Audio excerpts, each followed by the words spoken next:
WW1310 AM in Ottawa and CJET 1011 FM in Smiths Falls and the Valley.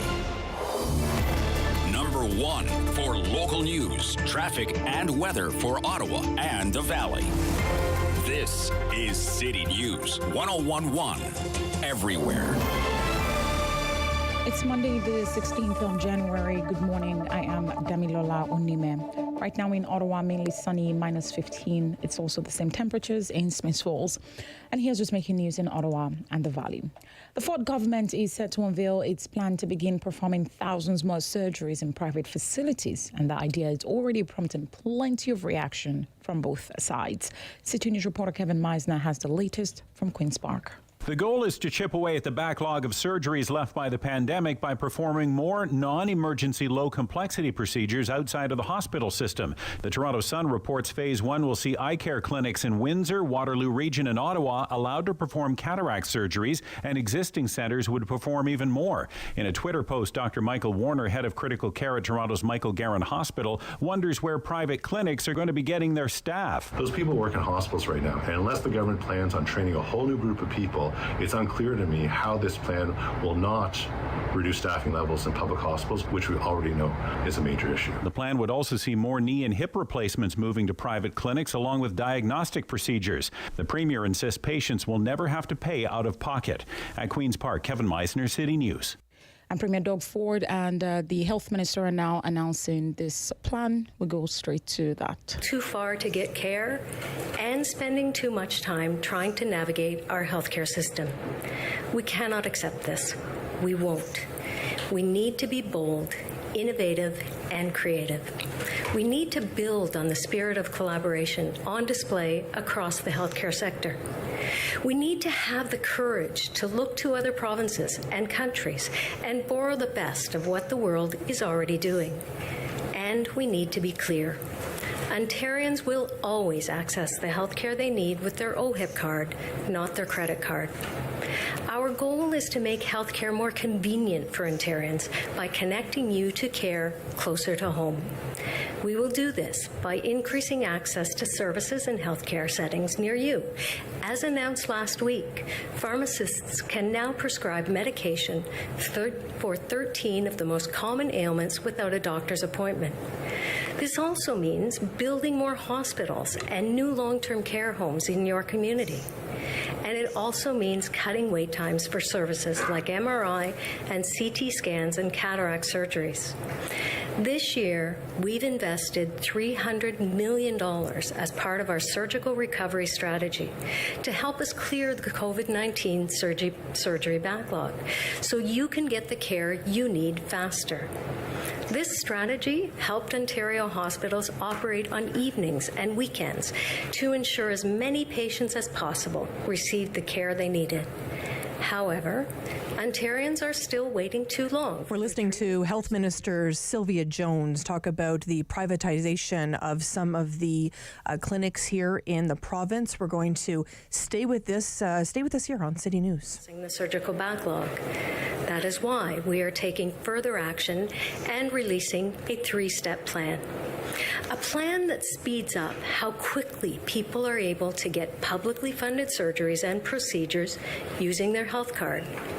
Step 1 will urgently address the existing backlog for cataract surgeries, which has one of the longest wait times. New partnerships with community surgical and diagnostic centres in Windsor, Kitchener-Waterloo, and Ottawa will add 14,000 additional cataract surgeries performed each year. This number represents up to 25% of the province's current cataract wait list and accounts for the estimated COVID-related backlog of cataract surgeries. We are also investing more than $18 million in existing centres to cover care for thousands of patients, including more than 49,000 hours of MRI and CT scans, 4,800 cataract surgeries, and thousands of other procedures. This bold action will help us clear the entire pandemic backlog for these procedures by March of this year. Step 2 will see the scope of community surgical and diagnostic centers expanded to address needs on a local level with a continued focus on cataracts as well as MRI and CT imaging and colonoscopy and endoscopy procedures.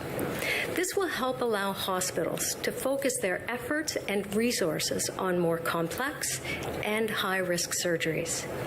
Step 3 will see the introduction of legislation in February that, if passed, will allow existing community diagnostic centers to conduct more MRI and CT scanning so that people can access publicly funded diagnostic services faster and closer to home.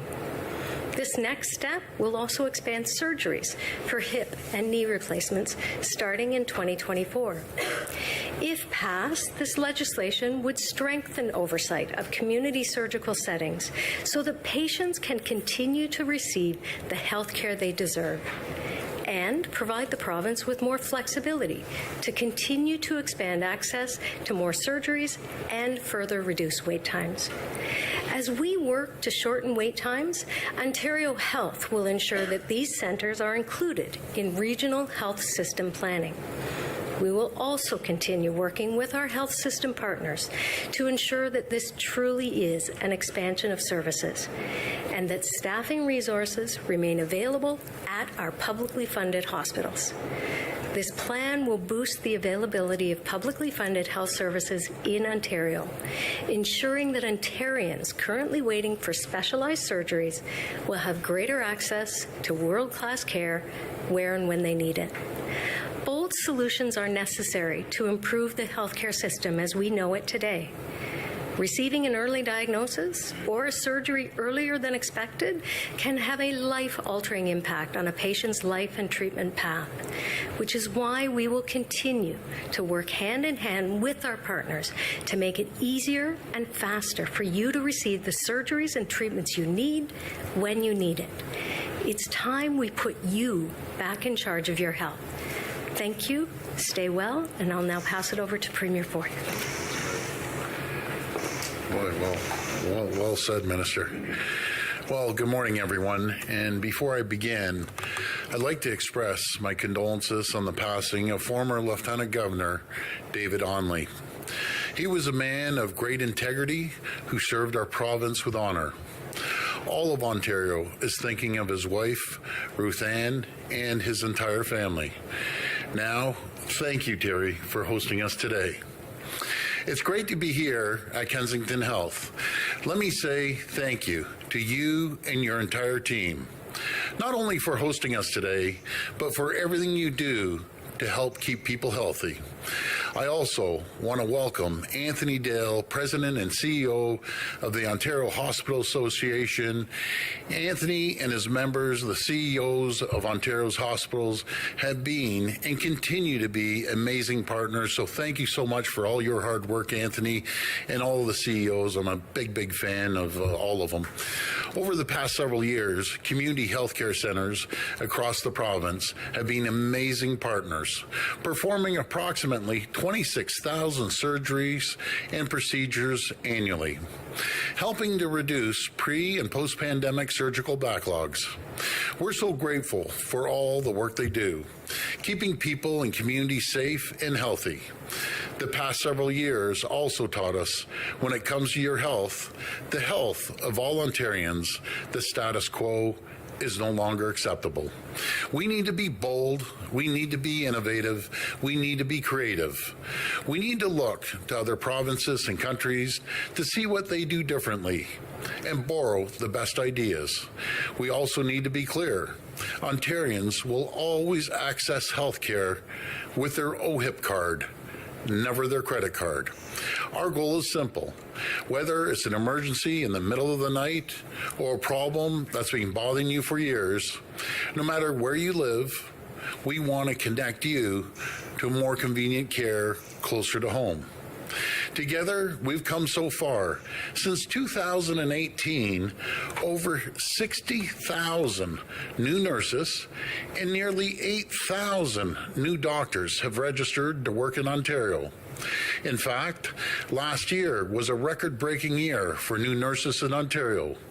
with over 12,000 new nurses registered and ready to work, and another 30,000 nurses studying at a college or university, providing a pipeline of talent and reinforcements. We've always added 3,500 hospital beds, with another 3,000 more under construction. We're helping 30,000 more seniors find a long-term care home, with another 30,000 seniors being able to live in upgraded long-term care home beds. We've invested over $300 million in hospitals for more surgeries, as well as MRI and CT scans. But when it comes to your health, we must do more, and we're doing more. Today, we're taking action to reduce wait times for surgeries. We're expanding community surgical and diagnostic centers so you can get surgeries you need faster and closer to home. To start, we're tackling the backlog of cataract surgeries, where we have some of the longest waits. With new partnerships with community, surgical, and diagnostic centers in Windsor, Kitchener, Waterloo, and Ottawa, we're adding 14,000 more OHIP insured cataract surgeries every single year, eliminating approximately 25% of the cataract wait list. And as the minister outlined, we're investing more than $18 million in other centers, adding even more surgeries in existing centers like right here at Kensington, and doing 49,000 more hours of MRI and CT scans. From there, we're going to continue to expand the role of community surgical and diagnostic centers, including by introducing new legislation in February that, if passed, will allow us to keep shortening wait times for you and your family, including for hip and knee replacements and foot surgeries. As we do, we're working with the best and the brightest clinical experts to make sure you receive the best possible care. And let me be clear, all of these services, they'll be available using your OHIP card, never your credit card. My friends, as I said before, the status quo is not acceptable. These aren't just numbers. This change, it represents tens of thousands of people, all with a chronic illness, who will now get the surgery they need sooner every year. A lot of people out there, they want to have the endless debates about who should provide care. All I care about, all Minister Jones cares about, all our government cares about is that you get the care you need quickly and safely. More surgeries, shorter wait times, all paid for by OHIP. Together, we're making it easier, faster, and more convenient for you to connect to care, because it's about you, it's about your health. Thank you, and may God bless the people of Ontario. Thank you. And of course, that was Premier Doug Ford talking about the privatization of healthcare in this province. A little bit later, we're going to be speaking with Dr. Christopher Labos to get his thoughts on this announcement today by Health Minister Sylvia Jones and, of course, by the Premier. We're going to be staying with this story all afternoon, all day today here on City News. You'll want to stay with us. We certainly have a busy show for you today. Lock it in to City News. Sam Laprade will be right back on City News. 101.1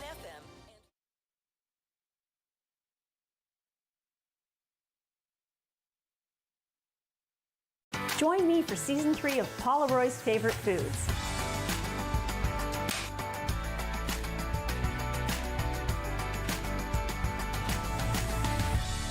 Whew, that was a lot. I think I need a nap.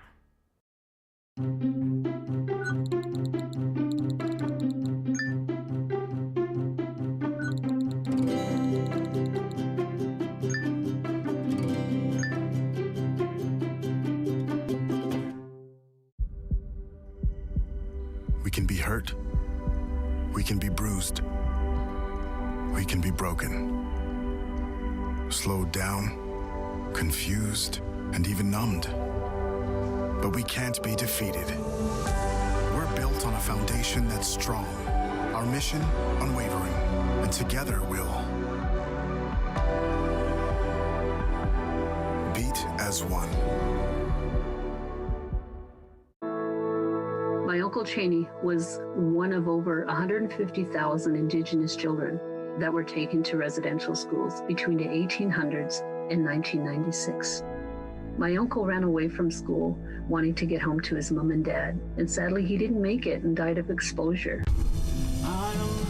When Gord Downey found out about my late Uncle Cheney's story, he wrote Secret Path, a series of poems that became an album, then a graphic novel, a documentary, and a concert. Gord met my family, and together we formed the Gord Downey and Cheney Winjack Fund.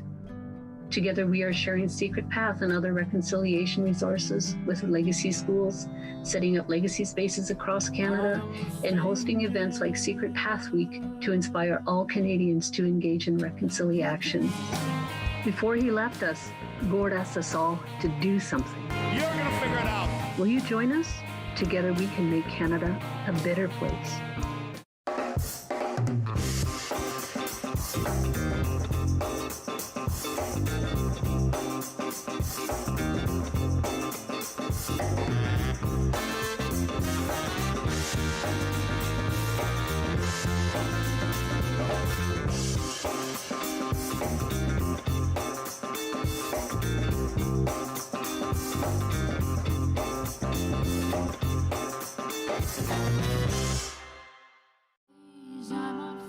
Hi, I'm Danielle Allard, and I am a proud Ottawa born and raised singer-songwriter, and I'm part of Encore Ottawa 3. I really hope you like the music and just come and see all of the talent that Ottawa has to offer. Play 4 games of bingo from the comfort of your own home each Monday at 7 p.m. for your chance to win money from our $2,000 regular bingo or $5,000 super bingo night. Kiwanis TV Bingo, Mondays at 7 p.m. on Rogers TV. Continues on City News. 101.1 FM and 1310 AM. Well, we just heard from Premier Doug Ford and Health Minister Sylvia Jones for the province of Ontario talking about how healthcare in this province is about to change. We're following this story very closely. We're going to speak with a doctor about this and get their take on it, but certainly how it was presented by the Premier and by the Minister was that this was going to be very positive for the province. Of course, we expected they would say that. I'm sure there are some challenges. We want to talk about all of that today, so stay with us here on City News. On Friday, we got the news that the LCBO had a cyber attack. We wanted to speak today with Daniel Tobuck, CEO of Cypher today. Hello, Daniel. Hi, good morning. Thanks for having me on. Good morning. It certainly is just one company in the range of many companies and organizations that have come forward. It indicated they've had some sort of attack on their cyberware, or whether it be their database, credit cards, all of those things. This is just another example. Daniel, you must see this all the time. Absolutely. I mean, got about close to 4,000 forensic cases under my belt. The unfortunate part in today's world, the cyber criminals have found a way to monetize their activities. And this is the reason we're seeing this rampant attacks on business and government all over Canada, all over the world. And Daniel, when we see these types of things, and the LCBO says, if you bought online between these dates, watch your credit card, that doesn't really add a lot of security to people that are online shopping. Would you agree? Absolutely. And it's very important to note that when the situations occur, there's, unfortunately, it's not as quick as it is on TV, I call it, or Hollywood. It does take quite a bit of time to actually get to the bottom of what has occurred, potentially what the threat actors had access to, what they're doing with it, and so on. So unfortunately, it takes time, which is very frustrating, I think, for, again, consumers and clients, because they want to know, hey, what happened to my data? From the LCBO side, I think they also need to gather enough data before actually making proper statements. The fact that they commented on the online shopping definitely says that they're aware of certain things that have occurred on servers, on the e-commerce servers, and so on. But again, it's very important to note that it does take time to actually uncover the forensic evidence. And all of it, when we hear about any sort of cyber attack, breaks our heart, but really very, very tragic to see that, children's hospitals are being targeted. I can't even understand the evil that would think that would be a good step for them. Why would somebody want to get into the records of a children's hospital, Daniel? Absolutely, Sam. And yeah, that was a very sad occurrence out there. It just shows you the thinking and the engineering occurring by the threat actors. And, in the end of the day, they do not discriminate or necessarily pick and choose from a moral point of view who they attack. I mean, we have seen churches, hospitals, universities, even 911 services that have been completely shut down because of cyber attacks. And I mean, we dealt with this particular municipality where 911 was down for about 11 hours, right? And what they are looking to do, Sam, is they're looking to leverage the impact. So they're looking for organizations that they know either must pay, for the ransom, or they're going to be able to cripple their operation. So it really comes down to a financial motivation. And, sometimes they don't even know what is the actual organization because there's bots and automated scanning that's looking for vulnerabilities in various infrastructure. How can we protect ourselves, Daniel? Great question. There's really, a couple things that come, and these are what I call the good and the oldies, which are the basis for this. You have to be proactive in your thinking. You always have to be under the assumption that it's not a matter of if you're going to be a target, is that when am I going to be a target? And you have to put the proper protocols and protection in place. You got to be proactive. Test your system.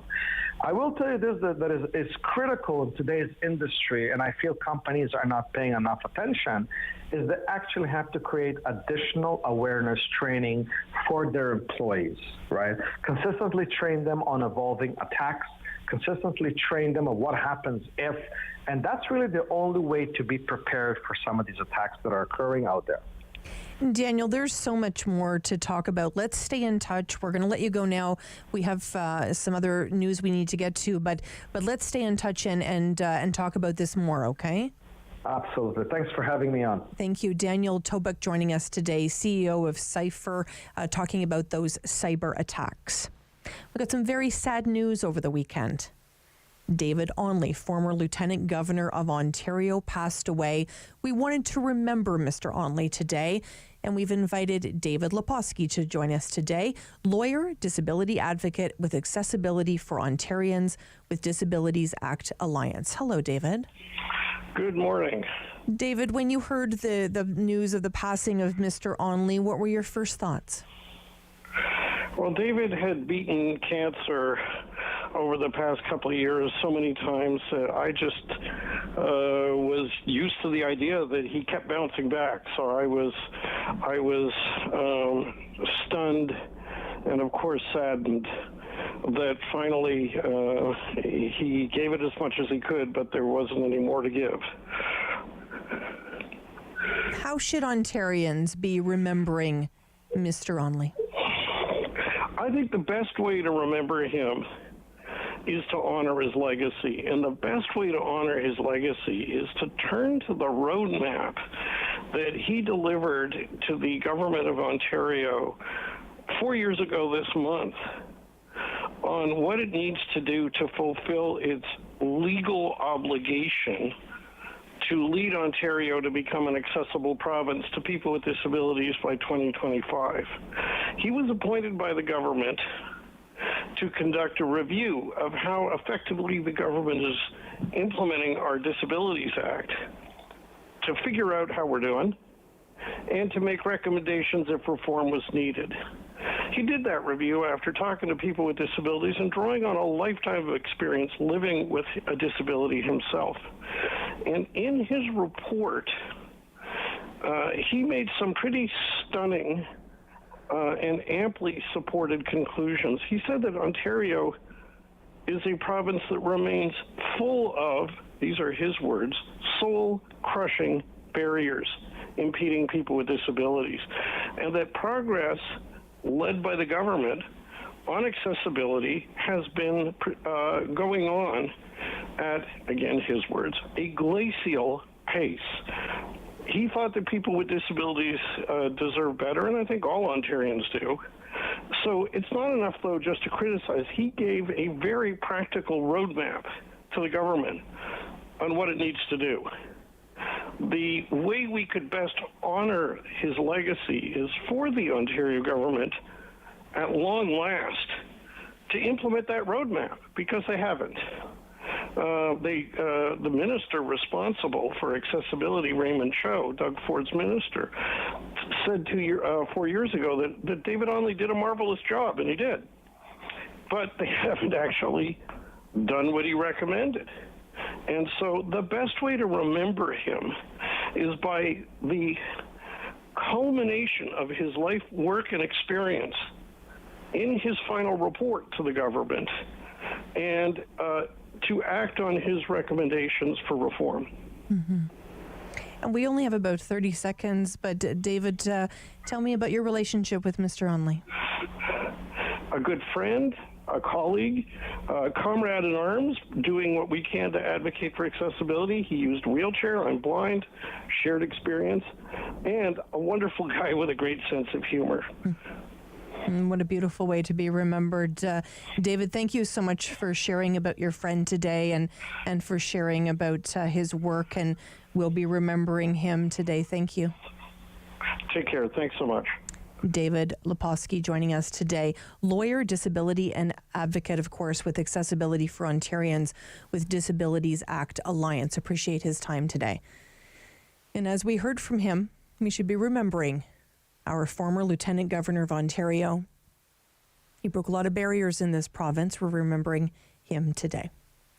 We heard a little bit earlier today in the show, Premier Doug Ford and Health Minister Sylvia Jones announced some changes to our healthcare system here in the province. We want to find out if these new changes are going to be effective for Ontarians. We wanted to speak today with Dr. Christopher Labos, cardiologist and medical journalism freelancer. Dr. Labos joins us right after the 10:30 news. We hope you'll join us on City News. Sam Laprade will be right back on City News. 101.1 FM. Bum, bum, bum, bum, bum, bum, bum, bum. $20. $20. We're on the line for $20. On the next episode of Simply Cooking by Chef, tacos aren't only for Tuesday. I make a Mexican taco feast for a crowd. I'm Mallory, and I was walking home one night when an impaired driver hit me. He had been overserved in 2 bars before getting behind the wheel. If the servers would have called him a cab instead of serving him more alcohol, my life would be the same as what it used to be. I think servers play the biggest role in keeping us safe because it's up to them what state the person's in when they leave. Refusing service isn't personal, it's the law.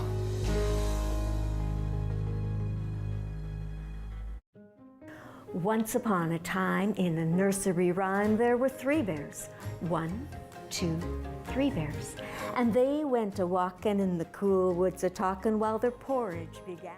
Rogers TV invites you to let your imagination roam as we present Ottawa Storytellers. Each week we'll present a collection of original creative stories and inspirations for children of all ages. Join us for Ottawa Storytellers on Rogers TV. Hello, I'm Jim Deeks, host of Canada Files. I hope you'll join me each week for interesting and informative discussions with some of Canada's most impressive people.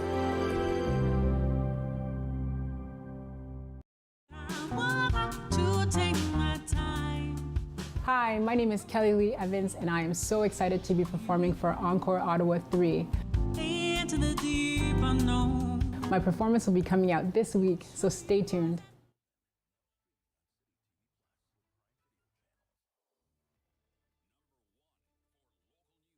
Traffic and weather for Ottawa and the Valley.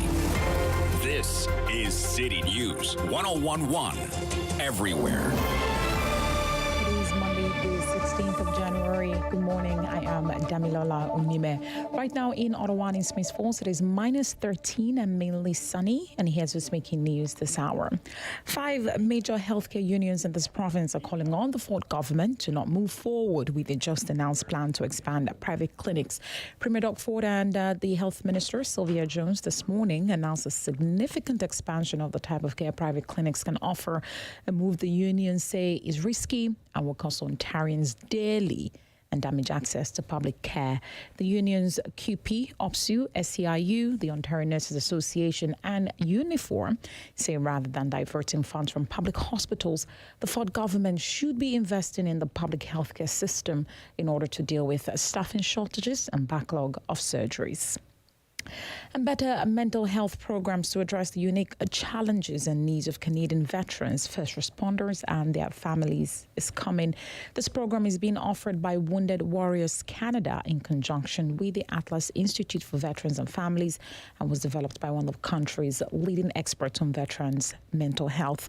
It aims to better train and prepare mental health professionals after complaints and concerns from veterans and also first responders that their needs weren't being met. And you have only 4 days left to buy a ticket for the Snowsuit 50-50 Fund. The draw is on Friday at 8:30 a.m. The winning ticket holder will take half of the jackpot and the other half will be used to purchase snowsuits for kids in the city in need of one. The jackpot is currently just shy of $600,000 and you can buy a ticket until Friday at snowsuitfund5050.com for between $10 to $100 each. City News time is 10:32. I am Damilola Unime. For news anytime, follow up online at ottawa.citynews.ca. The Sam Laprade Show continues on City News. 101.1 FM and 1310 AM.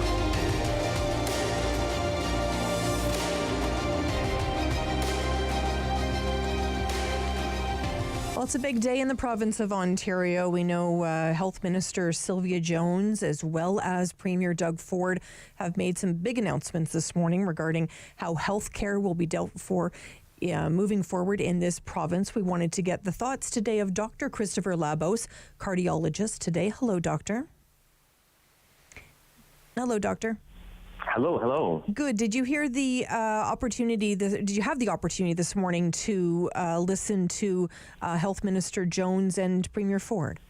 I caught a little bit of it, so I got the basics of what they're talking about, and so it's interesting because on the one hand, what they're suggesting is actually not that drastic.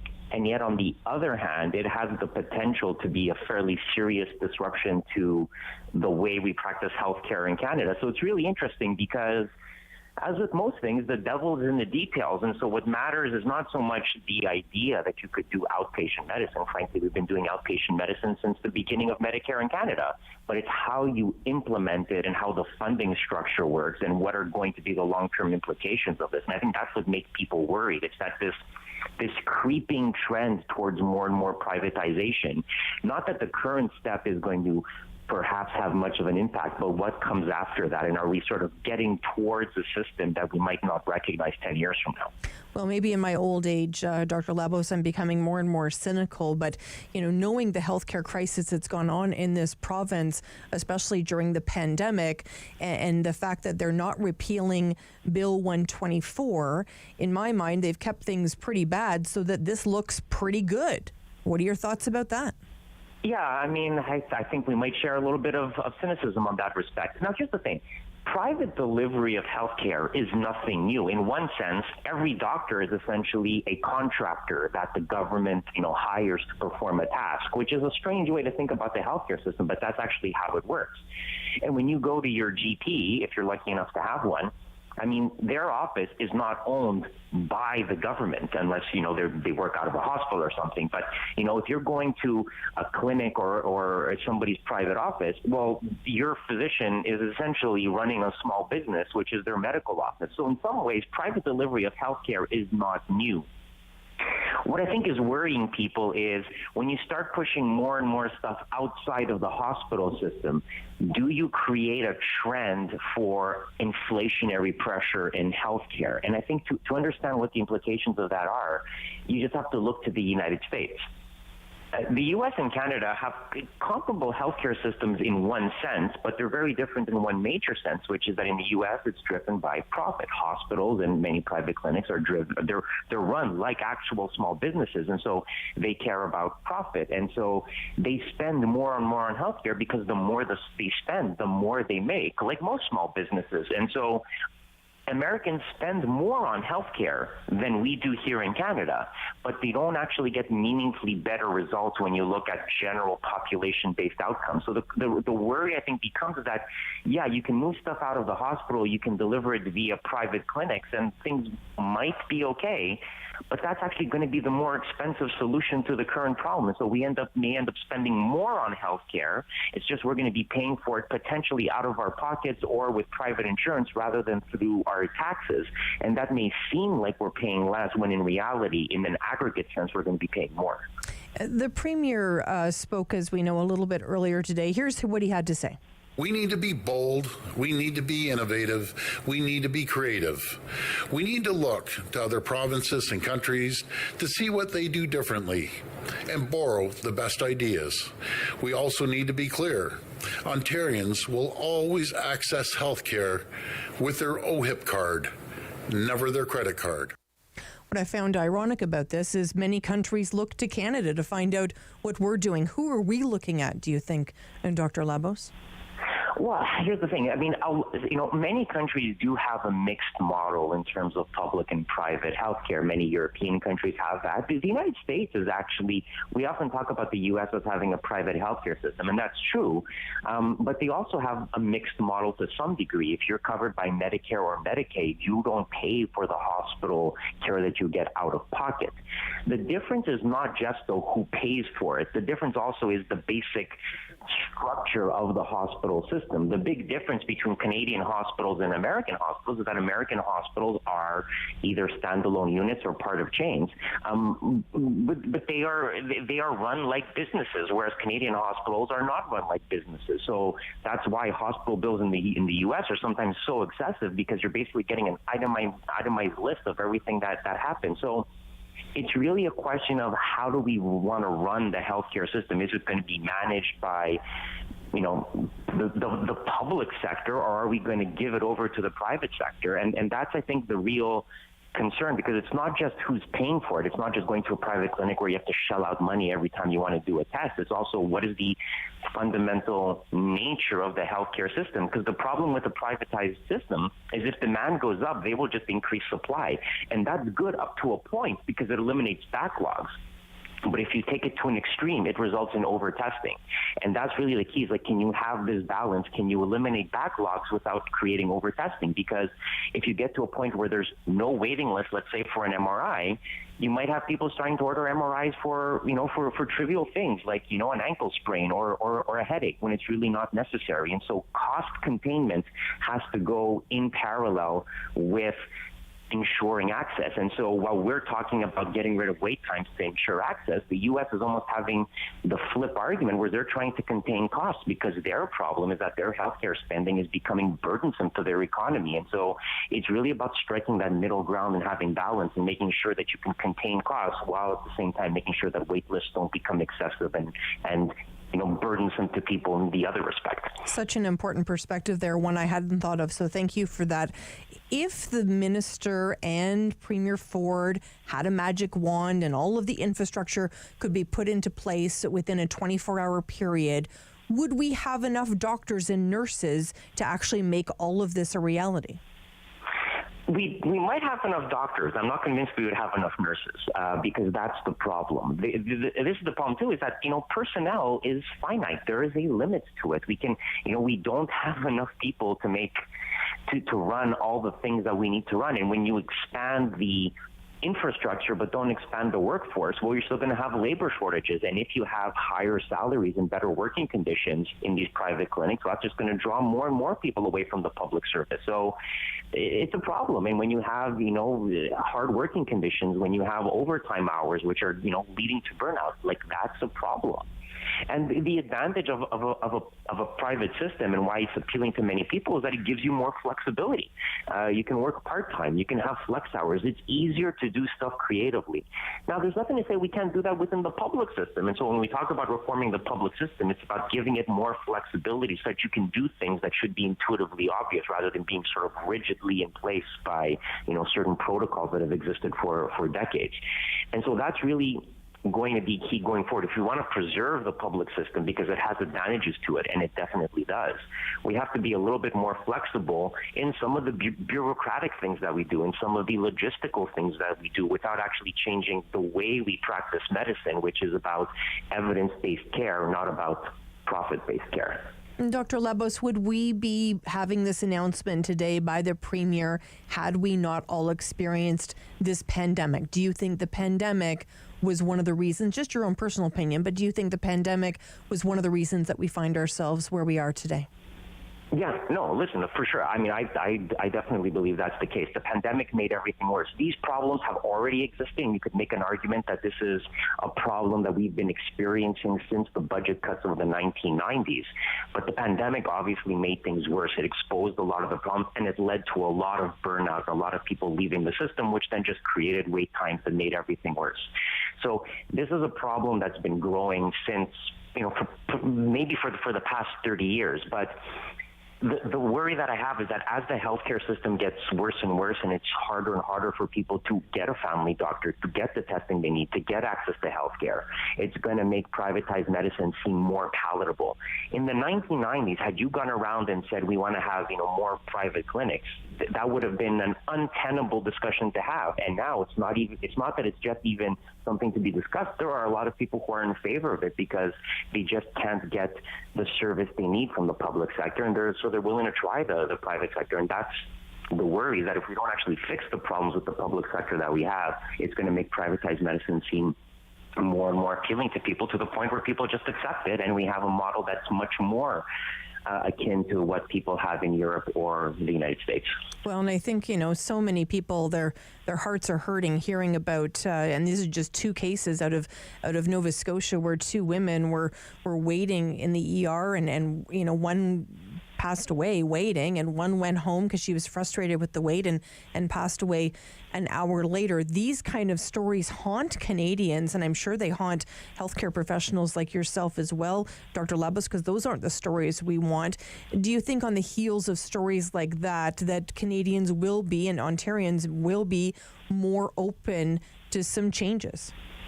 Yeah, no, and I think they will, but that's why it's important to make sure that the changes are the right changes, because the other thing, too, to remember is that when we talk about more and more outpatient medicine, that tends to be the low-risk stuff. So, cataract surgeries, some, orthopedic surgeries, those are, fairly low-risk procedures that probably could be done in an outpatient setting. Right? They don't require hospitalized care. You need hospitalized care for the more severe stuff. And so this is where you have to be a little bit careful. If you start relying too much on privatized medicine, you'll have less of the low-risk stuff, but all the more expensive, more complicated, high-risk stuff is still going to be done in hospital. And so if you drain resources away from the public system, you end up being less able to care for the complicated stuff, because that's what essentially happens. Like, people go to these private clinics, they get a whole bunch of tests that are, sometimes unnecessary, and then when the minute there's an abnormality, they get sent to the public system for a more definitive workup. So you haven't really saved anything in that way. So the problem with emergency room delays is that that's not really going to be solved by having more outpatient testing and outpatient procedures done. It'll maybe offload the system a little bit, but when it's an emergency, you don't have an alternative but to go to the emergency room. So if our emergency rooms can no longer deal with the capacity of the communities that they serve, you only have one option. You have to increase capacity, because we have an aging population that's going to require more healthcare as we go forward the next 10 to 20 years. Mm-hmm. If we don't address that issue, the problem is not going to resolve itself. It's just going to get worse. Really interesting perspective today. I think this is the first of many conversations we'll have. Dr. Labos, thanks for your time today. My pleasure. You take care. Dr. Christopher Labos joining us today. He's a cardiologist, also medical journalism freelancer. We appreciate his time today. When we come back, we're going to speak with Howard Goldberg. He's the owner of Pinnacle Direct. We're going to be talking about the relationship between Canada Post and nonprofit organizations and charities in this country. Lock it in to City News. Sam Laprade will be right back on City News. 1011 FM. Join me for Season 3 of Paula Roy's Favorite Foods.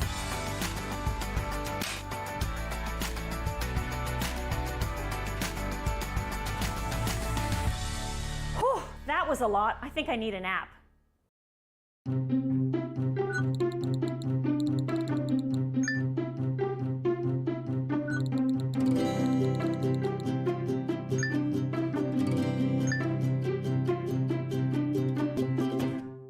It was our 35th anniversary. To celebrate, we were on our way to Mama Rosie's, where we had our first date. That's when we heard coming from the radio. So we stopped and listened. It helped us get to safety. So when I think of our anniversary, because now we have even more to celebrate.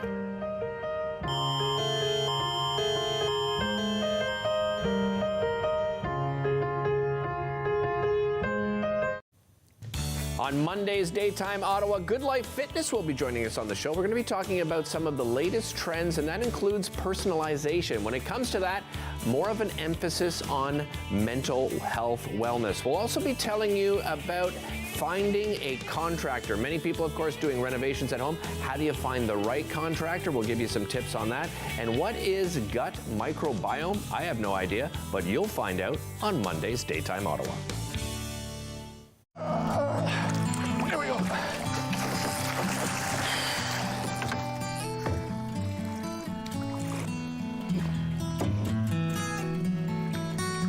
Hey, going back in, okay?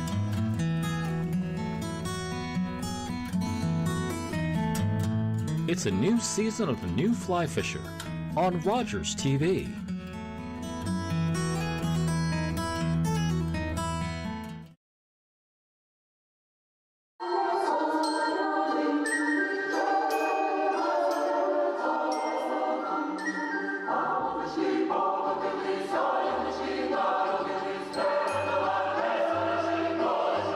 Rogers TV brings you a special concert filled with traditional Ukrainian carols. Experience Ukrainian Christmas and the New Year through song.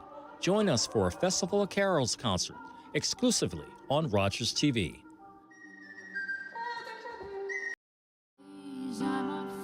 Hi, I'm Danielle Allard, and I am a proud Ottawa born and raised singer-songwriter, and I'm part of Encore Ottawa 3. I really hope you like the music and just come and see all of the talent that Ottawa has to offer. Play 4 games of bingo from the comfort of your own home each Monday at 7 p.m. for your chance to win money from our $2,000 regular bingo or $5,000 super bingo night. Kiwanis TV Bingo Mondays at 7 p.m. on Rogers TV.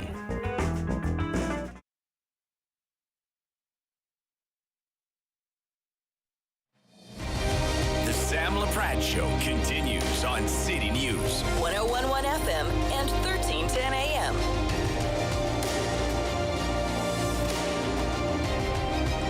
Well, it's no surprise it's expensive to mail a letter in this country, and we know that that has been a challenge for many nonprofits and charities in this country to keep up with the rising costs of postage, especially when it comes to direct mail. You know, mailing to your donors or trying to find new donors. It is definitely one of those costs that nonprofits and charities have had to have in their budget for many, many years. But as those costs rise, of course, it takes away from the dollars being directed to the organizations that they're raising money for. So it's been a very, very interesting relationship between Canada Post and nonprofits. We know in the United States that there is a different rate for nonprofits and charities. We wanted to get caught up today with Howard Goldberg, owner of Pinnacle Direct. Hi, Howard. Good morning. How are you? Good. This is a challenging time for many charities as they look at their budgets this year and look at those mailing costs, and it can be a bit daunting, Howard. There's no doubt about it. Surprisingly, for many charities, the pandemic was very, very helpful to them, particularly those that were directly involved, such as food banks, hospitals, etc. Some of the others, particularly in the arts field, theaters, operas, orchestras, took a little bit of a hit. They did receive some help here in Quebec. The Quebec government has been very, very interested and helpful to the arts community, but many of them have been hurt by the pandemic, certainly much more in terms of their fundraising than many of the other organizations that are directly involved in helping those people most affected by the pandemic. And what's the best way, Howard, for Canada Post to hear this message? Because certainly, they've been told many times how challenging this is, and that we are looking for, a different rate for those organizations, and it just doesn't ever seem to be acted on. You're right, and I don't understand. I don't understand why either the government or even the opposition, because I've spoken to some of people in the opposition members' office. I would think that from simply a public affairs point of view, someone who would go in front of put forth a private member's bill or a government bill on behalf of something like this, they would be applauded. We're talking about the most needy, both in the country, around the world. Canada's a generous country. Over $10 billion a year is donated through 2 charities. It's the opportunity for Canada Post to possibly be more helpful also probably brings some bonus with them in the fact that the rough number that we've talked about is, give or take, if there's some reasonable reduction of the rate, we're talking about $100 million put back into the hands of nonprofits to do the good work that they do. Some of that money undoubtedly will be spent with Canada Post to raise additional funds. And on the other hand, government does support many of the nonprofits in terms of the assistance. Overseas charities, a great deal of Canada's foreign aid is funneled through charities. If they are able to raise additional funds on their own, there's the possibility that some of that money, that tax money that people, the responses that I've seen directly and particularly to on the comment sections of the Globe and Mail, people feel that they receive too much mail. It's something that's just not right to be doing. They give them their charity to the charities of their choice, but it is an effort to bring people about in Canada. In Canada, absolutely. Less than 50% of the people are giving to charities. We're talking about in nonprofit through the mail, we're talking about the low end of the giving pyramid, as it's called. Mm-hmm. What we try to do is increase the average gifts of those people, try to move them up to monthly giving, try to move them into planned giving, and it is a reasonably efficient manner of raising funds. It is not a waste of money, as most people, or many people, have thought. I've had the good fortune, I think, in terms of this article, in terms of the support of the Globe and Mail, in terms of putting it out, but also people that we have reached out to have reached out also to their members of Parliament. We're hearing of a number of people who are trying to help, do whatever they can, and hopefully there will be some reaction at the government level. Well, and you've made a really good point, Howard. I mean, the more, because I think about, as people know that listen to City News here a lot, when I'm not on City News, I'm helping to fundraise. So if we only have a budget of, let's say, $40,000, and we can only reach, I'm just making all this up in my head, but 30,000 donors, maybe we could reach, if that cost was reduced, maybe we could reach 40,000 donors for that same amount of money. Therefore, raising more money and just the whole cyclical thing of it just seems to make so much sense to me. I'm hoping that this step that you've taken makes sense to those people that can actually change this decision. Howard, how do you want us to act today if this is a situation and an issue that's important to us? Again, we've been trying to get it out to as many people as possible, to get it out to the government officials. I have sent out the article to every MP in the country. Anything you can do, if you can take this, the copy of this broadcast and send it out to the key MPs that are involved in it. Those are the things that would be most helpful, to see that there is a movement, that the population of this country wants it, needs it, and thinks it's an important thing for government to do. We know in general that Canada Post, being a crown corporation, which is supposed to be aimed at making a profit, probably will need to be able to handle this, will need support from various departments. So if they do provide a subsidy in terms of a lower rate to the arts community, then one of the government departments, either at the provincial or federal level, will have to offset some of that funding or all of that funding. The same thing with health, the same thing, as I said previously, in terms of foreign aid. That's generally the way that Canada Post lower rates have been allowed to work. I appreciate your time, and thanks for inspiring us, Howard. Thank you very, very much. It's a pleasure. Anything else I can do, please don't hesitate to contact me. And to all your listeners out there, please write to your MP. Tell them that this is important. Tell them that you think it should be done. Thank you. Thank you. Howard Goldberg joining us today, owner of Pinnacle Direct. Well, yesterday I received some very, very, very sad news. The daughter of one of my friends passed away, and you might know the name. Her name is Samantha Easttop. And if you're ever driving in Stittsville, you'll see a street named after her. And the street was named after her because she was a heart recipient. And she was a champion ball thrower in the donor recipient games. And she won that in Australia. And she was a lovely, lovely young woman. And I'm thinking about the Easttop family today. And I'm thinking about Samantha and everything she's done for this city and for donor recognition. Thinking about their family today. Keep the Easttop family in your prayers. And if you're ever on Samantha Easttop Crescent in beautiful Stittsville, remember what a beautiful woman she was. Stay with us here on City News. Sam Laprade will be right back on City News. 101.1 FM and... Bum, bum, bum, bum, bum, bum, bum, bum. $20. $20. We're on the line for $20.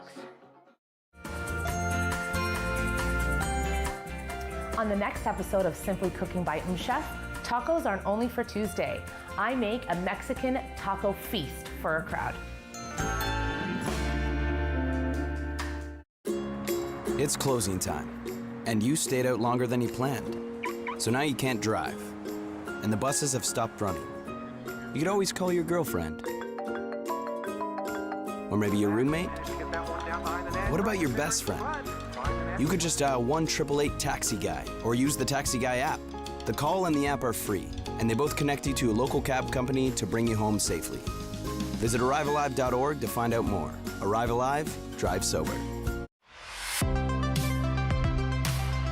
At Celebrate Ottawa, we love showing you something a little different. We showcase remarkable people highlighting the city's diversity in arts, culture, sports, and nature. We will show you features that prove Ottawa is a vibrant and exciting city. We'll entertain you and we'll even teach you new things. Join me, your host, Lila Grine, as we explore and celebrate Ottawa.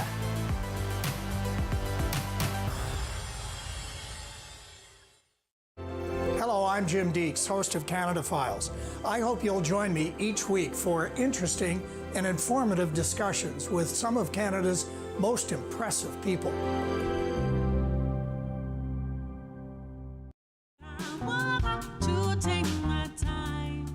Hi, my name is Kelly Lee Evans, and I am so excited to be performing for Encore Ottawa 3.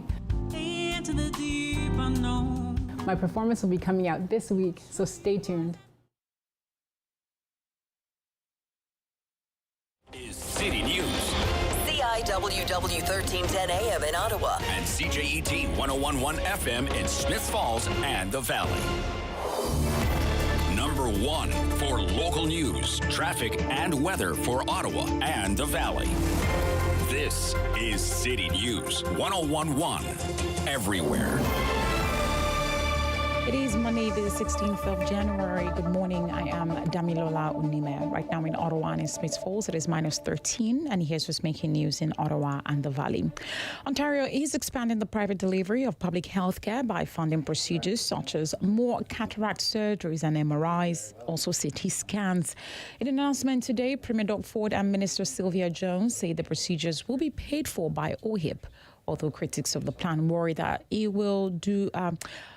what the plan will do to hospital staffing, and say patients are sometimes pushed to pay out of pocket for add-ons at private clinics. Now, Jones says the first stage of the new plan is to add 14,000 cataract surgeries through new partnerships at centers in Windsor, in Kitchener-Waterloo, and here in Ottawa.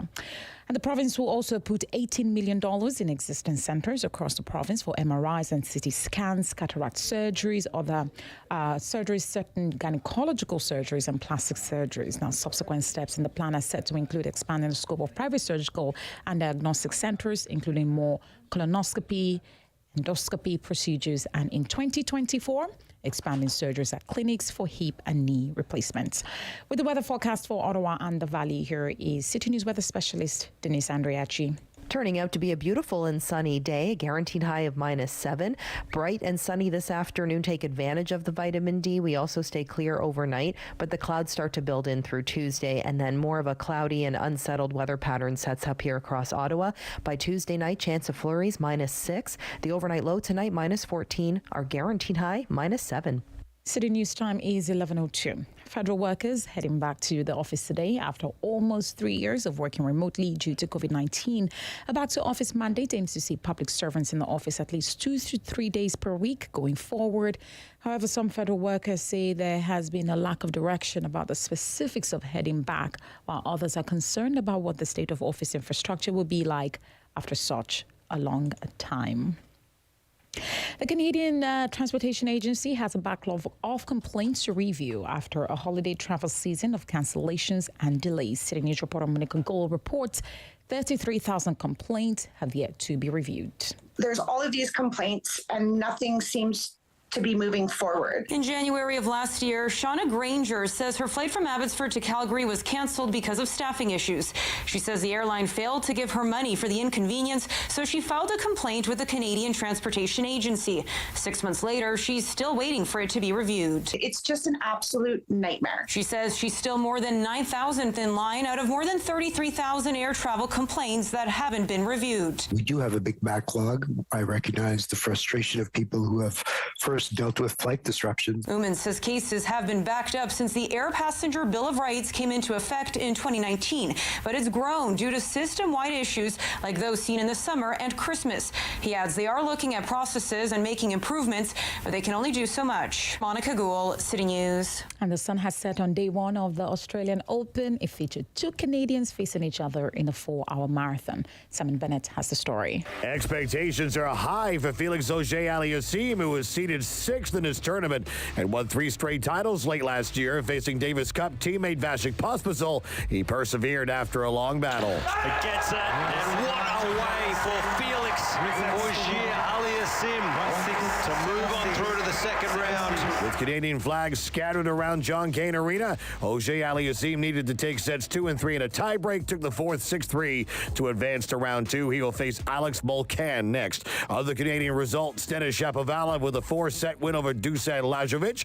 In the women's draw, Bianca Andreescu returns after missing last year's Aussie Open. She was solid in a straight sets win over Marie Buskova. Simon Bennett, City News. City News time 11:04. What started out as a travel promotion has turned into an annual focus on mental health. Today is Blue Monday, set to be the most depressing day of the year.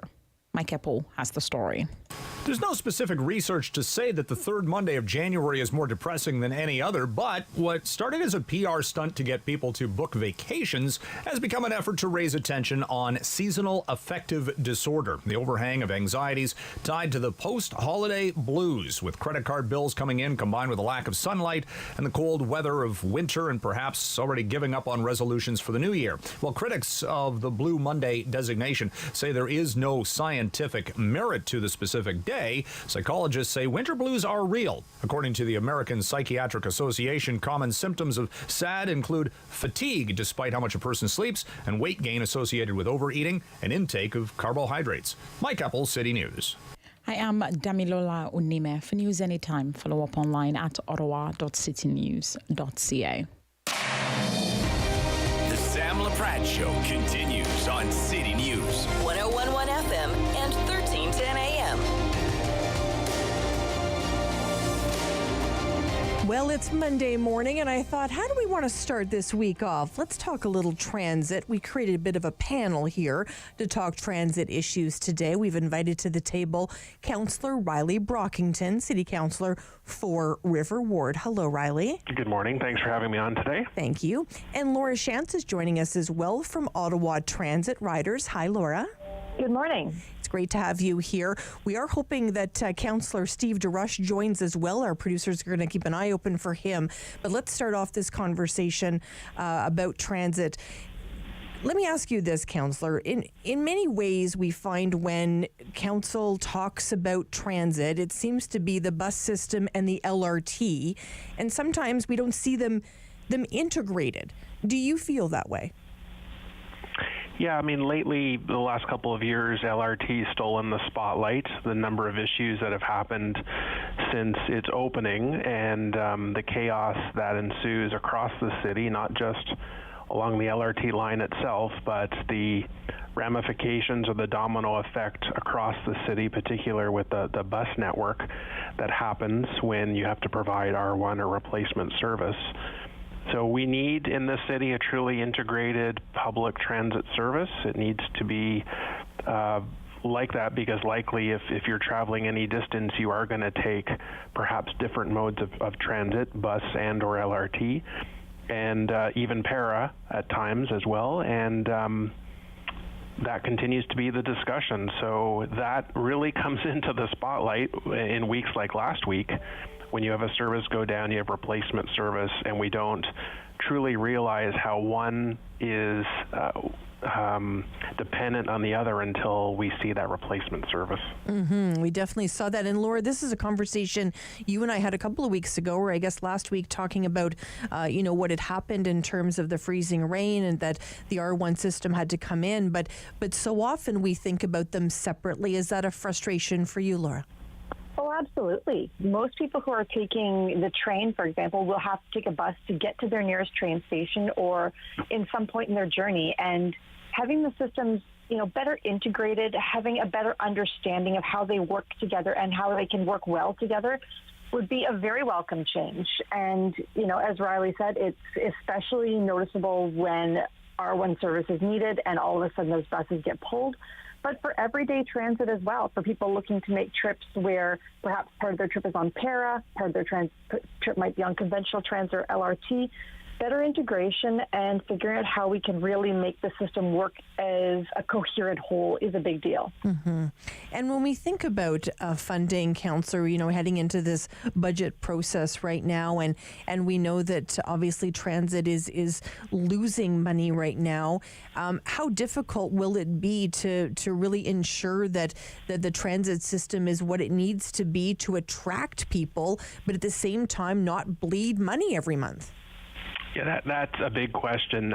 We really have to first, I think before you even talk about your budget, you have to know the level of service your community needs. You have to determine where the demands are and where the need exists. And you're supposed to put your transit system together based on that. And at times I think we do it backwards, is here's how much money we have, therefore here's how much transit we're able to provide.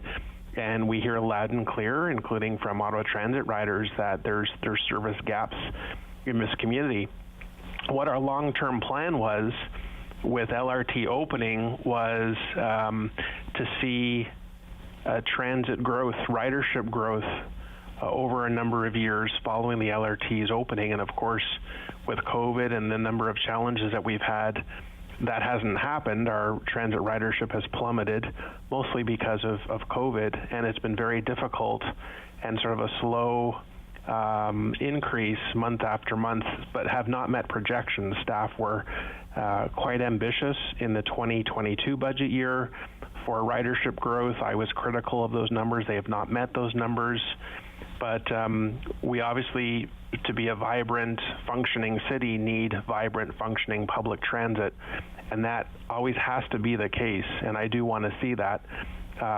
But the challenge for this Transit Commission in this budget year will to ensure that public transit is properly funded in order to provide the service that we need. The challenge is, if you don't have the ridership, where do the revenues come from? Mm-hmm.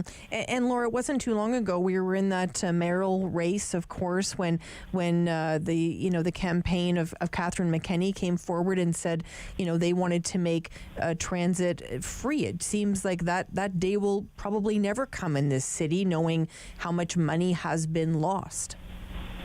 The transit funding question is a really complicated one, and I think if we are ever going to be talking about free transit, we can't just be relying on the municipal tax base on your property tax bill, because let's face it, Ottawa already has some of the highest property taxes in the province. We don't have a big industrial commercial sector here like some other cities like Toronto do, in order to kind of defray some of those costs a bit from the property taxpayer. So if this is going to happen, it's probably going to be as a result of sustained provincial or federal funding to make that happen. And we can talk about incremental ways to make transit more affordable. I appreciated Councillor Brockington's motion last council to up the age for free transit for children. So now, if your child's 7 or under, you don't pay. It used to be 6 or under. And that, little things like that, little steps in that direction are showing some signs of progress. But absolutely, it's a long-term question, and it's also a question about, where is this money going to come from? How are we going to put a value on public transit? What people need to pay at the fare box, if that's where we're talking about getting the money, what people need to pay on the property tax bill, or what other levels of government might be willing to pay. Mm-hmm. Because we know that public transit is a priority in terms of climate change plans. We know it's a priority in terms of reducing car congestion and making our streets safer. And so we know we value it in a lot of different ways, but it's a matter of how we're willing to pay for that as well. Well, and changing people's behavior, Riley, I mean, that's a difficult thing to do, to take somebody that's maybe relied on their vehicle. And I think about all the federal government workers that are going back to the office, maybe someone that has, taken their car the whole time, trying to have LRT appeal to them, not only from an economics perspective, the cost of parking and all of that, but also from an environmental perspective. How confident are you that we can change people's behavior around this LRT, knowing there's been so many challenges? That's going to take a long time to do. I'm not expecting miracles to happen overnight.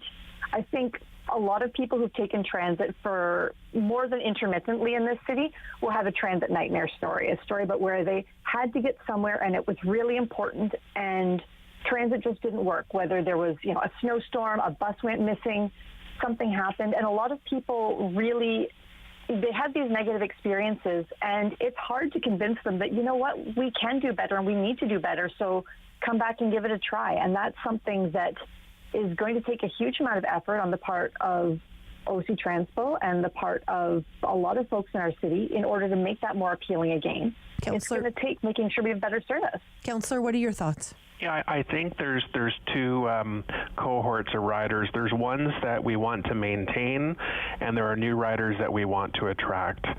And the first thing that OC Transpo has to provide is stable, reliable service that's consistent. That has been the problem, obviously, with LRT's launch, and I've always said the Achilles heel of OC Transpo is bus reliability, and I'll touch upon that in a second. So OC Transpo has to slay that beast. It has to provide consistently reliable, stable service. That will please current riders. That will give them the service that they're paying for. And then you need to add new service. You need to expand public transit coverage in the city. That will help attract new riders who aren't convinced yet to take public transit. Obviously, what they're seeing with inconsistent service is a complete turnoff. But we've built into the long-term or long-range plan of OC Transpo must increase ridership. And our population is increasing. There should be more riders. We have stable cohorts of riders. When you look at over 100,000 post-secondary students studying in Ottawa, we have public servants going back to the office at least part-time. That should provide stable ridership, which can be predicted and put in part of the budget. But if you have this inconsistent service that causes the chaos that we saw last week and in past instances, and you're not really expanding your service to any degree, how do you expect the service to increase? How do you expect the service to attract new riders and bring in new ridership revenues that you need to provide that stability? So if we don't have that stable service, if we can't truly understand what's plaguing the LRT system itself, then that will be very, very difficult. So that's the goal, obviously. But and the other thing is, Ottawa's not alone. There are challenges across, it seems, North America in expanding public transit ridership. Obviously, there are multiple public transit agencies across North America, but what's happening in society are people. Obviously, many more are working at home, but why is there a greater dependency on car and not public transit? As we saw people to go back to work, even in Ottawa during COVID, the ratio of people traveling by personal vehicle went up much higher than public transit. Why is that case? We've got to ask those questions. Lots of discussion items for sure. Laura Shantz joining us today, Ottawa Transit Riders, and Riley Brockington, City Councillor for River Ward and a member of the Transit Commission Committee. When we come back, more to talk about when it comes to the LRT. Stay with us here on City News. Sam Laprade will be right back on City News. 101.1 FM and 1310 AM. Join me for Season 3 of Paula Roy's Favorite Foods.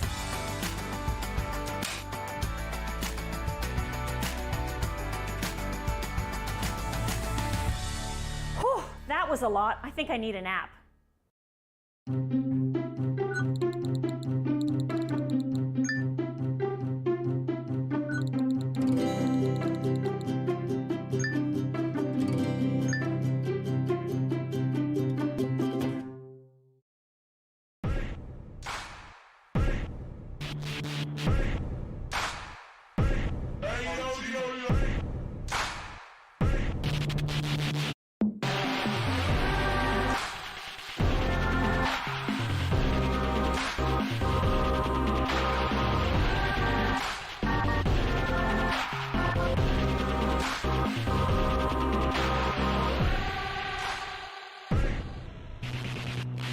What do I like? I like open fires, moonlit nights, chatty letters, rainy days. I like daydreaming. I love this colorful little island of ruby, emerald, and sapphire. Yet often my dark moods come. I'm possessed body and soul by this depression. They say women shouldn't write. Some days I almost give up. But I cannot contain my imagination. I made Anne real. I gave her my love of nature, my love of books, and my childhood dreams. My greatest happiness would be to climb the alpine path and write upon it a woman's humble name. Lucy Maud Montgomery battled depression, rejection, and sexism to become known around the world for Anne of Green Gables and 19 other novels.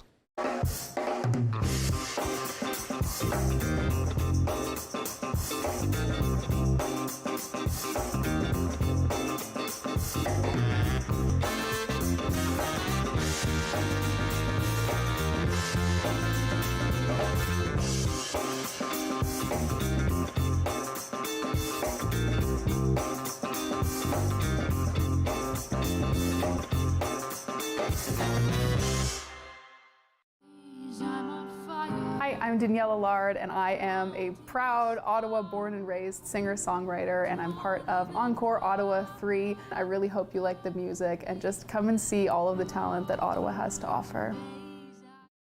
Play 4 games of bingo from the comfort of your own home each Monday at 7 p.m. for your chance to win money from our $2,000 regular bingo or $5,000 super bingo night. Kiwanis TV Bingo, Mondays at 7 p.m. on Rogers TV.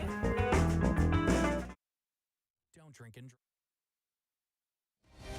The Sam Laprade Show continues on City News. 101.1 FM and 1310 AM. We're continuing the conversation today about transit with Riley Brockington, City Councillor for River Ward and member of the Transit Commission Committee. Also, Laura Chance joins us today from Ottawa Transit Riders. I wanted to ask you this, Riley. Let me start off by saying, when you think about all of the decisions that have been made by different mayors and different councillors over the time, you start way back in the time with Mayor Shirelli, and then you think about Mayor O'Brien, and then, of course, Mayor Watson, and now Mayor Sutcliffe. The bureaucracy is always there. But these elected officials, including yourself, change over time. And the whole transit system, in many ways, including the LRT, has changed over time depending on the flavor of the council. Do you think that has been one of the biggest challenges in this city, is that there hasn't been sort of a consistent approach over 20 years? Yeah, that's a tough question to answer. I think that OC Transpo Management and the Transit Commission need to be in better lockstep. We need to be, at times, even during my short tenure on the Transit Commission, just having served one full term, starting my second, seemed to be at odds, friction between both sides. And we need to have a very frank discussion to make sure our visions going forward are basically the same. Otherwise, we'll be spending a lot of time and effort pursuing various objectives not on the same page. And there's no better time than now at the start of a new term, particularly at the start of a challenging term where we need to see attention and investment in public transit in this city on all 3 branches, rail, bus, and paratranspo, and to ensure that we're on the same page. And at the times, it's been a challenging situation to see perhaps a direction that we don't support, and yet as a transit commission, we're not fully perhaps organized or even united ourselves. So I want to see that happen. I want to see a sort of clear approach to where we're taking public transit this term. I want to make sure the public has significant input to that vision, but we can't be doing the same thing year after year. We've had, through COVID, some federal government and provincial government support, financial support, to address our deficits. We've been told clearly that cannot be maintained from 2023 onward. So how are we going to modify transit in this city that will not hurt transit riders, but will provide us with a stable financial plan going forward? So these are some tough, important questions that have to be had. Because I know it has been a frustration, Laura, for residents of the city of Ottawa to have a system that was going to be in play, and then of course another mayor comes along and changes things, and people that are maybe political people looking for that headline or looking for that win. In many ways, some of those decisions have affected the system as a whole, and we know that a lot of money has gone to council contracts and those types of things. I mean, this system was built on a kind of a shaky foundation in many ways. It didn't get off to a good start, Laura. Absolutely. And, talking about these, longer term picture pieces, I think a lot of folks who've been in Ottawa for a while can remember back to the early 2000s when we first started to see some of the route optimizations, which they were called at the time, but what it often ended up meaning was service cuts. And it meant that your evening buses, your weekend buses, those with lower ridership were cut, and service ended earlier, or service didn't come on some of those important times, or service was less frequent.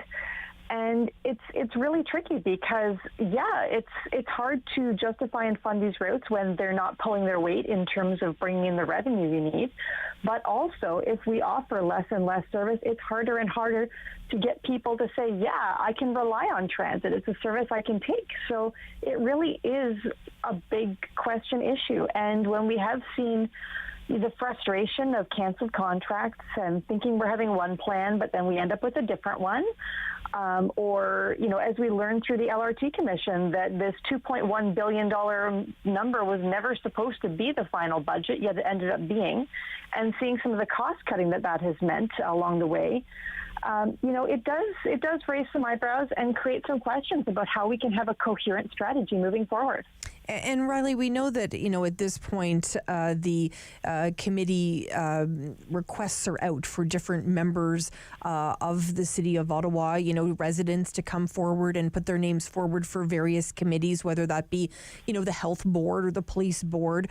But we know that the transit board isn't there anymore. Is that, we only have about a minute, but was that a bad decision, Riley, or did you support that decision? Council as a whole, including myself, voted to move forward and not have citizen commissioners on the Transit Commission. There's a new advisory body that's being looked at where public input or members can join that body. That has not yet been developed, but that's coming out. The next big ad hoc group I'm looking at is the one that actually Councillor DeRoche is chairing, and that's the LRT subcommittee, where we're expecting very soon city staff's response to the commissioner's report, the inquiry. That should be a top priority for the commission and the city going forward, and that's something that I think all members of the public are looking forward to as well. And Laura, what are your thoughts on this new idea that Councillor Brockington just spoke about? My big concern, I was a longtime member of the Poverty Issues Advisory Committee back when the city had quite a number of advisory committees. And based on that experience, one of my big concerns would be to make sure that, whatever role the citizens are involved in, that this input that is provided is really taken to heart and really considered in a valuable way. Because one of the critiques of the old committees is that we showed up, we did our job, but then whatever we submitted to city committees was just, they said thank you, and that was it. There was no further consideration. So the real question is, how do we make sure that public engagement that happens in whatever form is meaningful and that it really reflects the needs of folks in the city? There's a push right now, too, to make sure that some of the folks who sit around that table are from community associations or community groups focused on transit, to make sure there's some expertise or some long-term engagement in that way, and just to make sure that whatever is done with that input is something valuable. Appreciate your time today. Laura Shantz joining us from Ottawa Transit Riders, and joining her, Councillor Riley Brockington joining us from River Ward, also a member of the Transit Commission Committee. Thank you both for this discussion today. Thanks very much. Thank you. Appreciate it very much. A great discussion there on transit, touched on a number of issues, but we won't stop asking the tough questions when it comes to transit. When we come back, we're going to speak with Howard Levitt.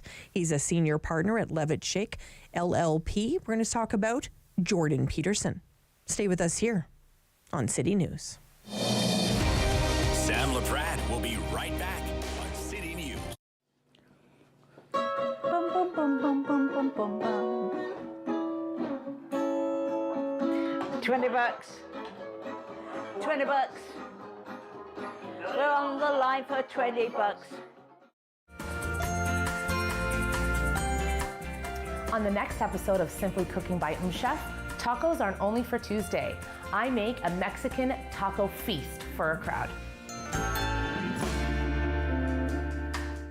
After a night out with your friends, there's always options for getting home safely. You could call your BFF, your mom or dad, whoever you can count on for a safe ride home. You could call your favorite cab company or 1-888 taxi guy. Or you could use the Arrive Alive smartphone app to help you choose your ride. Be it a friend, transit, or taxi, getting home safely is app easy. Now available for iOS and Android devices. Visit arrivealive.org to find out more. Arrive Alive. Drive sober.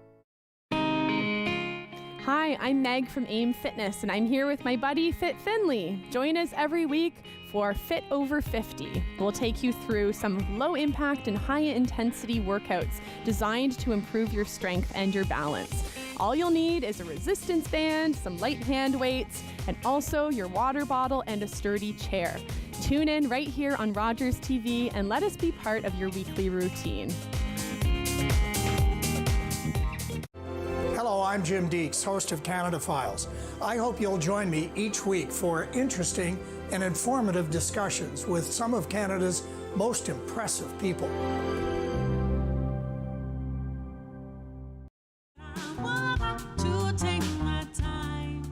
Hi, my name is Kelly Lee Evans, and I am so excited to be performing for Encore Ottawa 3.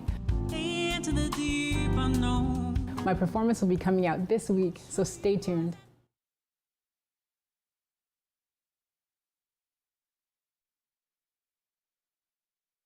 Number 1 for local news, traffic, and weather for Ottawa and the Valley.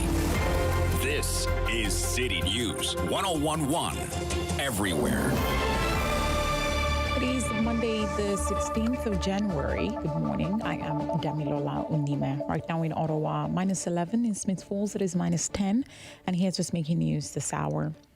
Ontario is expanding on private delivery of public healthcare services.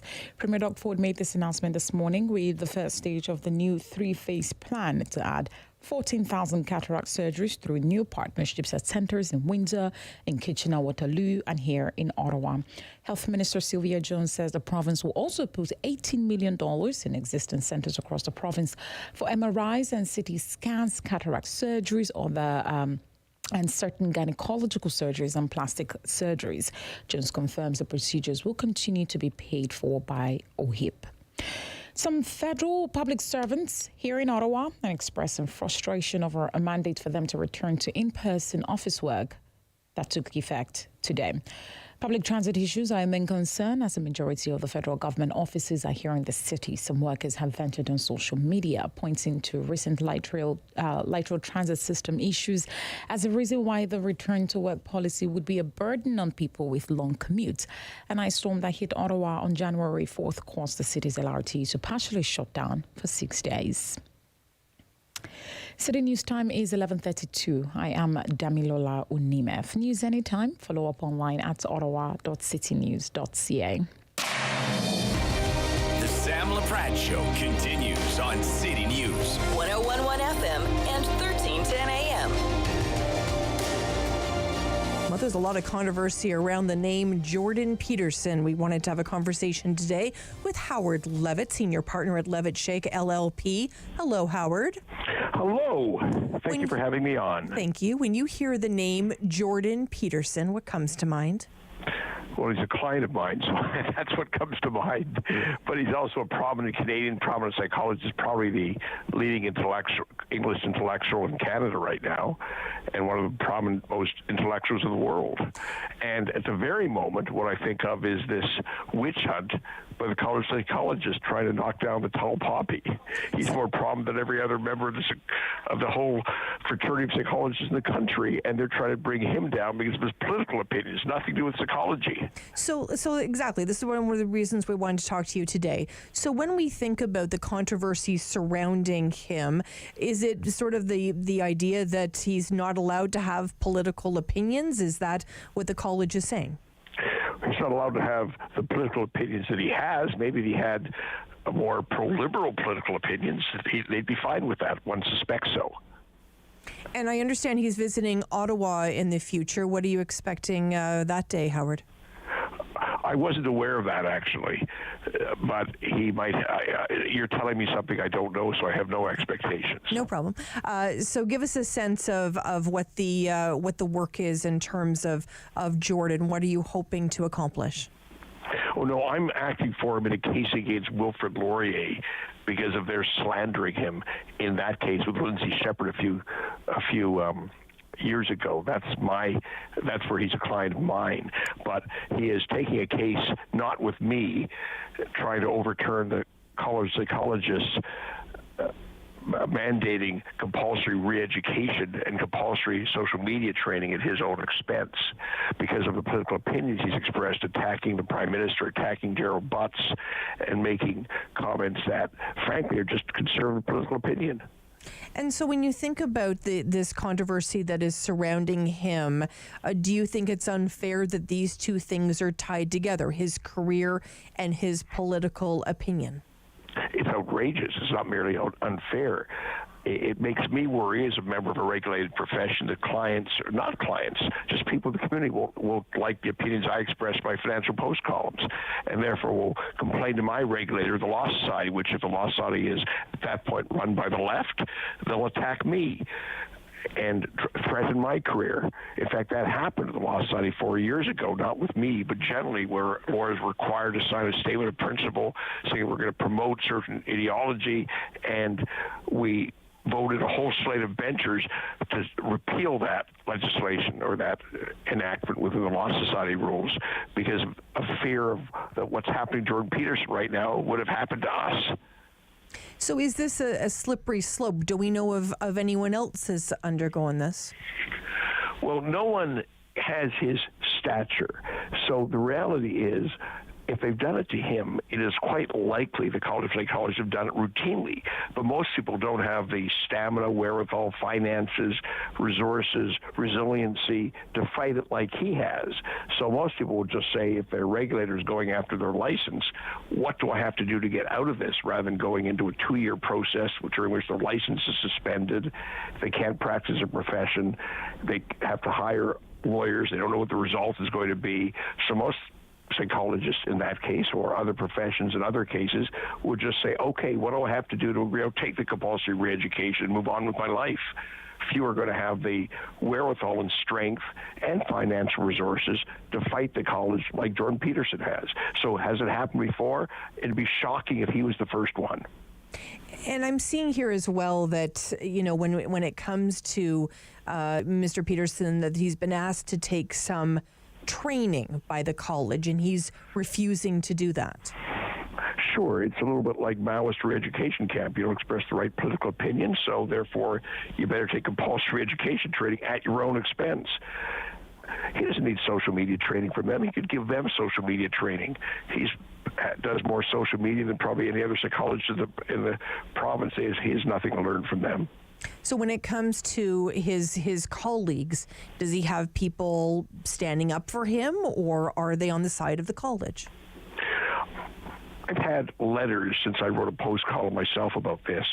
I've had letters from my colleges saying we'd love to support him, but we don't want to be in the radar gaze of the college ourselves and have them attack us. So we're being very quiet. So we're going to quietly support him. We won't put our names to anything. So to psychologists, any right-thinking person is going to support him. No one decent can think it's tolerable that a professional is attacked not by their patients for their political opinions, by the regulatory body whose proper job is to regulate the practice of psychology in Ontario. And he's not even practicing psychology. He hasn't practiced psychology. He hasn't had a political practice over 5 years.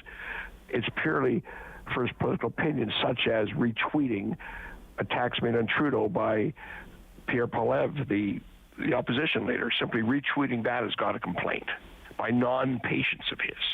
So let me compare this, and I don't know if you know much about the story out of British Columbia, but an RCMP officer, not stating that he's an RCMP officer, but he created this satirical website criticizing the Prime Minister.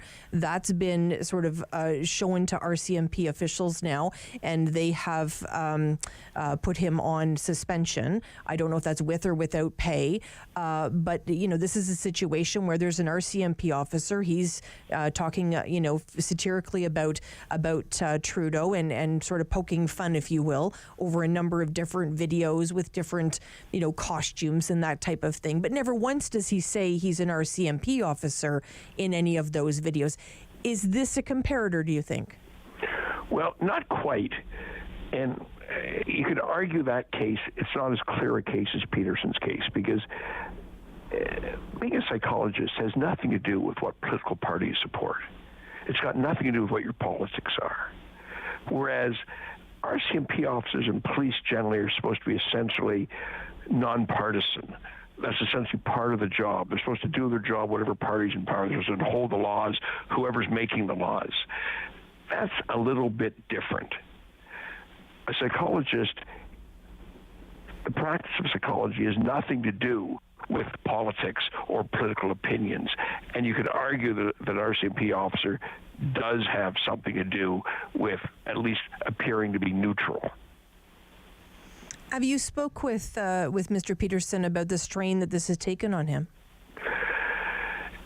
Well, I don't think it's appropriate for me to comment on that, but let me just say that he's probably more angry about this than anything else, because it's so inherently outrageous.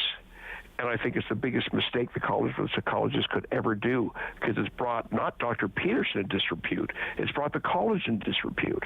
It's become an international news story. It's so outrageous that he's being slammed by his regulatory body of psychology, let alone for a political opinion that's got nothing to do with practicing psychology. What business is it of the College of Psychologists? Do you think this is heightened with everything that's happened, particularly here in the capital? And we know that, there's been lots of, different political dealings in the last couple of years. And this has been heightened here in Canada because maybe of some of the stuff that's happened in the U.S. Do you think some of that is part of this? Do you think this would have happened, let's say, pre-pandemic, that they would have been this critical? No. I think this is woke culture at its extreme. And I'll give another example. Until this week, the Halton District School Board in Oakville, Ontario, allowed this parody of a teacher with these massive prosthetic breasts and big nipples showing, allowed to parade around teaching shop. And historically, you're a role model for your teacher. There's uniform standards. There's dress codes at the very least. And for this to be permitted was outrageous. And yet it was allowed to go on for months. And opposition was making bomb threats at the school because of it. Parents were up in arms. And the Halton District School Board did absolutely nothing. Why? Because they're infected by woke culture. And the College of Psychologists is infected by woke culture. So 3 or 4 years ago, the woke didn't have as much strength as they do today. Interesting. So what would you want us to know in terms of, let's say, an everyday Ontarian living in this province? How does this affect the every person? Everybody is affected by this because it can happen to you.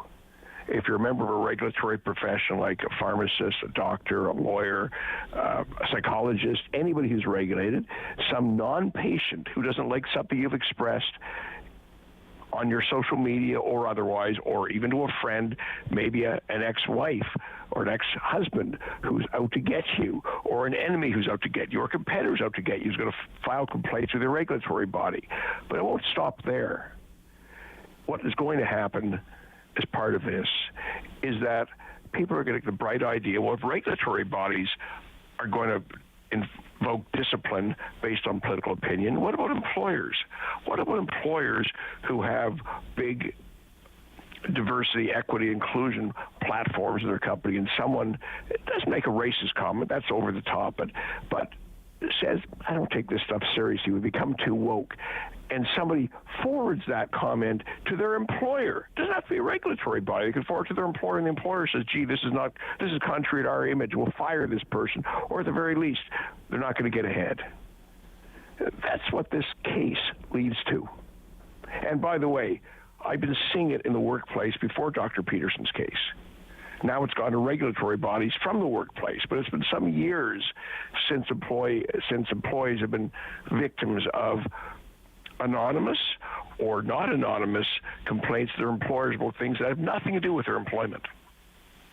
Interesting. Really interesting discussion today. Let's keep talking, Howard. Okay. Appreciate your time.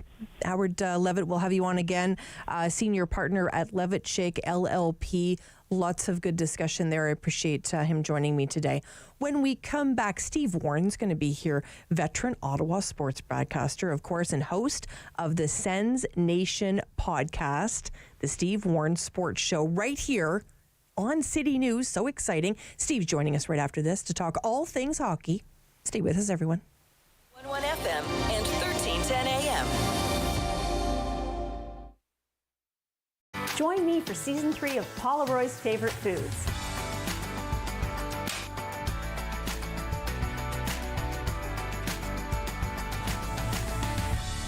Whew, that was a lot. I think I need a nap.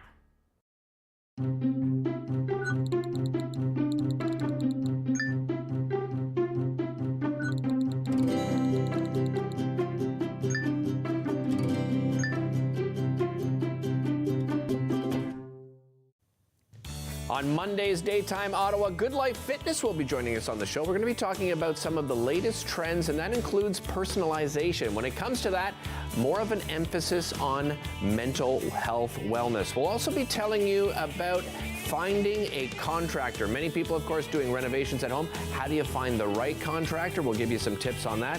And what is gut microbiome? I have no idea, but you'll find out on Monday's Daytime Ottawa. When an impaired driver killed my brother DJ, some people used the A word. They called it an accident, but it wasn't. An accident implies that no one was at fault. But when someone impaired by alcohol and/or drugs chooses to drive, they are fully responsible for the crash that can result. So please, for the memory of my brother DJ and the thousands of families whose lives have been shattered by impaired drivers, let's drop the A word. A crash caused by impaired driving is not an accident. Hey folks, it's me, Giovanni Patini, the host of the RTV quiz show, the hottest show on television. It's the hilarious quiz show where you, the viewers, play for valuable non-existent prizes. It's got great trivia, fun facts, and a lot of laughs, all blended together in a perfect cocktail of edutainment. So join us Wednesdays at 7:30 right here on Rogers TV. Nice.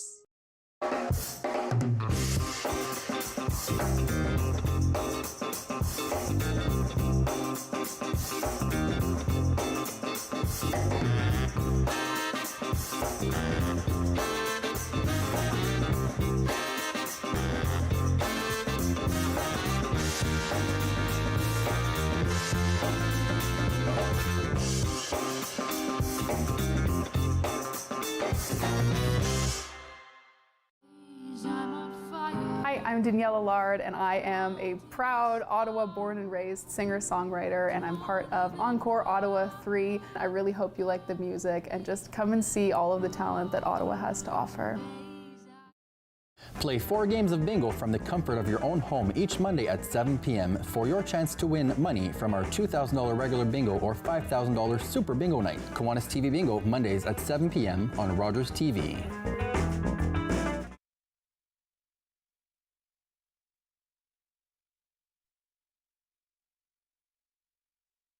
On City News, 1011 FM and 1310 AM.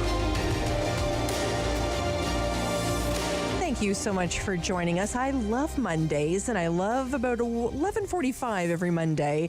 I get caught up with Steve Warren from the Steve Warren Sports Show here on City News. I love saying that, Steve.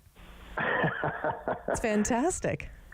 Well, yeah, I'm glad you like that. That's yeah, it's certainly fun to be back on the radio and having a weekly show again. And yeah, we're 2 weeks in now, so another great show on Saturday. Drake Batherson on the show, and yeah, looking forward to many more. Well, that's fantastic. It's wonderful to be able to say Steve Warren is my colleague now. It's lovely. We love having you on City News. It's been a busy weekend. Tell us how our Sens did. Well, not great. That was as ugly as it gets. The game on Saturday night, they fell 7-0 to Colorado. Not exactly how you want to kick off the second half of the season. And right now, Sam, they've lost 3 of their last 4. They've been outscored by a total of 23-7. They've been shut out twice in that span. So, yeah, you asked the question, that's the answer, and it's not a positive one. They're not playing well right now, and they'll get the St. Louis Blues tonight. And, yeah, hopefully they can start to turn this ship around again. But, yeah, that's not exactly the way you want to start the official second half of the season. Well, and I have to ask, do you think DJ Smith, our coach, do you think he's going to make the year? I think he is. I don't think he should. I think they're long past the point of needing a coaching change and a new voice. He took over a rebuild and certainly deserved all the extra time to try and right the ship, but we're now halfway through year 4, and the Sens just came off 4 games like they just did. They don't seem to be improving. Inconsistent, and like I say, these last 4 games have been terrible. I'm not seeing a team that's going in the right direction. They're still in the bottom third of the NHL at this stage, so at some point the results have to speak for themselves. I can't picture any other team in the NHL giving a coach this much time to figure things out.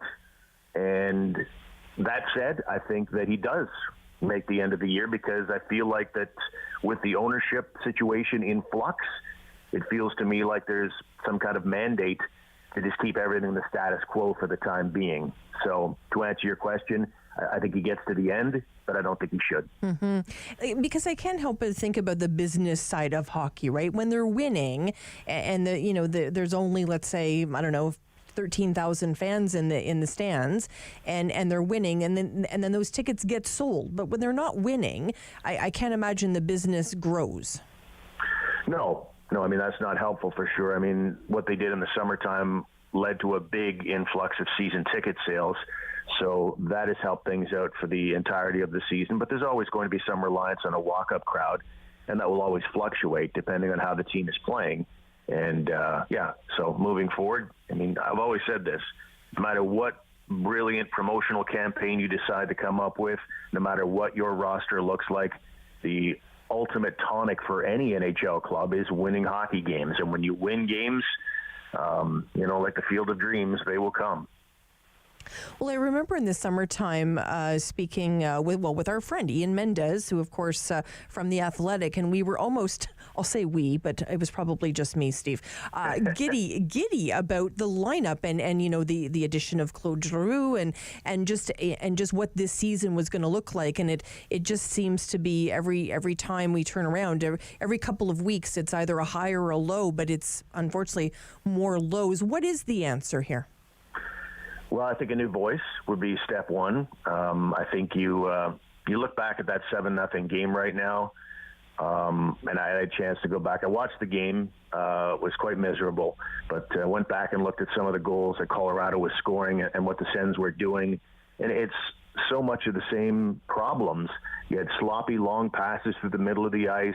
You had defensemen lurching out of position and not taking care of the middle of the ice. You had players still trying to make cute plays when someone is right on them. I mean, sometimes you just got to live to fight another day and just chip the puck out or dump it in, and yet they're still trying to maintain possession and do something clever. It's just a lot of the same stuff. Defensive structure. Either the message isn't getting through to the players, or it's not being communicated well enough, or there's not a good enough game plan. And, I mean, they've got some injuries. I'll acquiesce to that, but right now, this team has enough good players that they should be a better team than they are right now, and they shouldn't be making so many of the same mistakes. They're not the. We only have 3 months left, Steve. Where do you see us if you were having a sort of a crystal ball? Where do you see us in 90 days? 90 days. I mean, if the same thing continues, I feel like they've gotten to a point where they can play 500 hockey. I think we'll see more of the same. I think I don't see them as a playoff team right now. I think it'll be one of those 2 steps forwards, 2 steps back, and I think that's that's what we've seen in the last month, and that's what I expect going forward, unless something major happens. And we know in the past, I think about different controversies that have happened. Whether it be with Carlson or Heatley, and all of those challenges inside the locker room spilled out onto the ice. Is any of that happening? Do you know? No, I think that's one of the things that this team it's a real strength. Pierre Dorion has tried to bring in high character guys, and they've done that. But with that comes a bit of a flaw in that if everybody's having a great time at the rink and there's not really if it's too positive, sometimes the coaches kind of got to clamp down once in a while too. So I don't think there's any rifts in that dressing room at all. I think it's great in that regard. So Pierre Dorion's done a good job from that perspective. But sometimes you've also got to, come in with a heavy hand once in a while too as a coach. For sure. I know I've mentioned this to you before. I'm just so excited. I have to mention it again. On February the 17th, it's a Friday night. I'm heading to the game because, of course, Chris Neil, his jersey will be retired that night. And you and I have spoke about this before. It just is really a nod to a guy that's done so much, not only for the community, but his passion on the ice was, you just didn't beat it. Yeah, terrific player, obviously, and an underrated asset, I think, by a lot of people. I'm an old school hockey guy, so I probably appreciate the enforcer role more than maybe a younger hockey fan would, and I really think that Chris Neil played that in a perfect manner, in that he was able to contribute in a bottom six role, forechecking, playing the game with energy, chipping in with a little bit of offense here and there, and looking after his teammates. I still think it's a role that is valuable in the game, and off the ice, he was a king. He did everything he wanted from an NHL player, contributing to the community in every way, always there, and so real quality guy and deserved of this honor. Can't wait for that big game. We're remembering a legend today, and of course, Gino Ojic. When you think about that name, Steve, what comes to mind for you? Well, it's funny you bring up the name Chris Neil just now. I mean, Chris Neil, what he meant to this community, Gino Ojic meant that to Vancouver Canuck fans. And one of the great fighters of his era, and it was a different era. Gino Ojic had several years where he's close to 400 penalty minutes.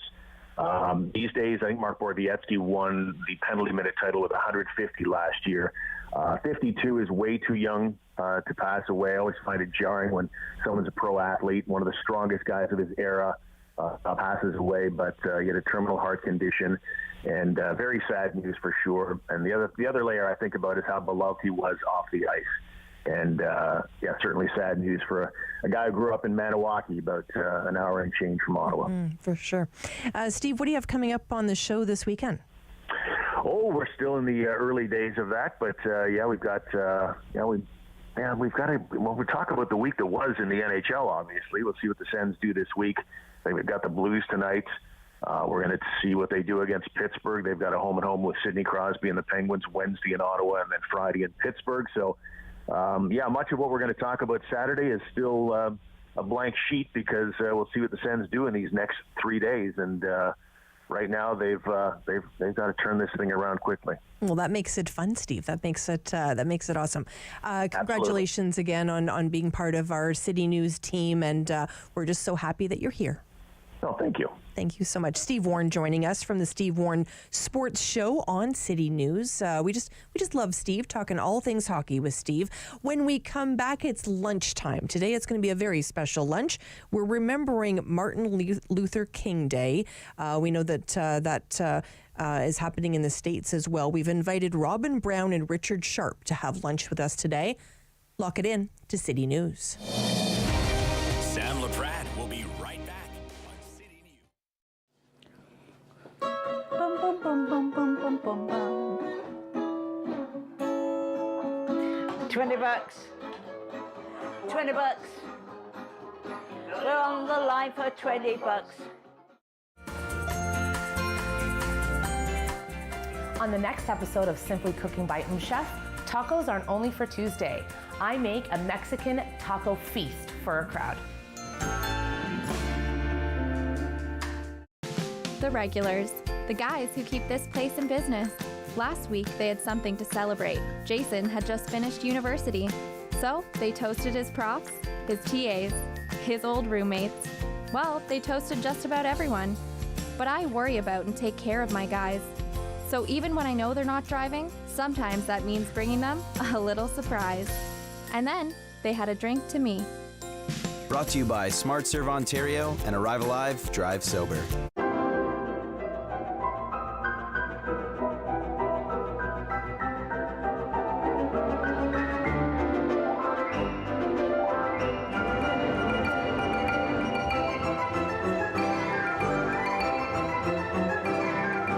Hi, I'm Julian Armour from Music and Beyond.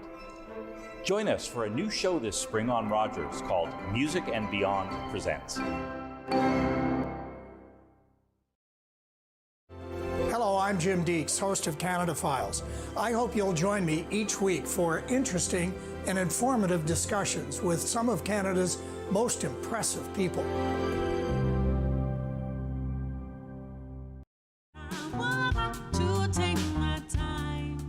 Hi, my name is Kelly Lee Evans, and I am so excited to be performing for Encore Ottawa 3.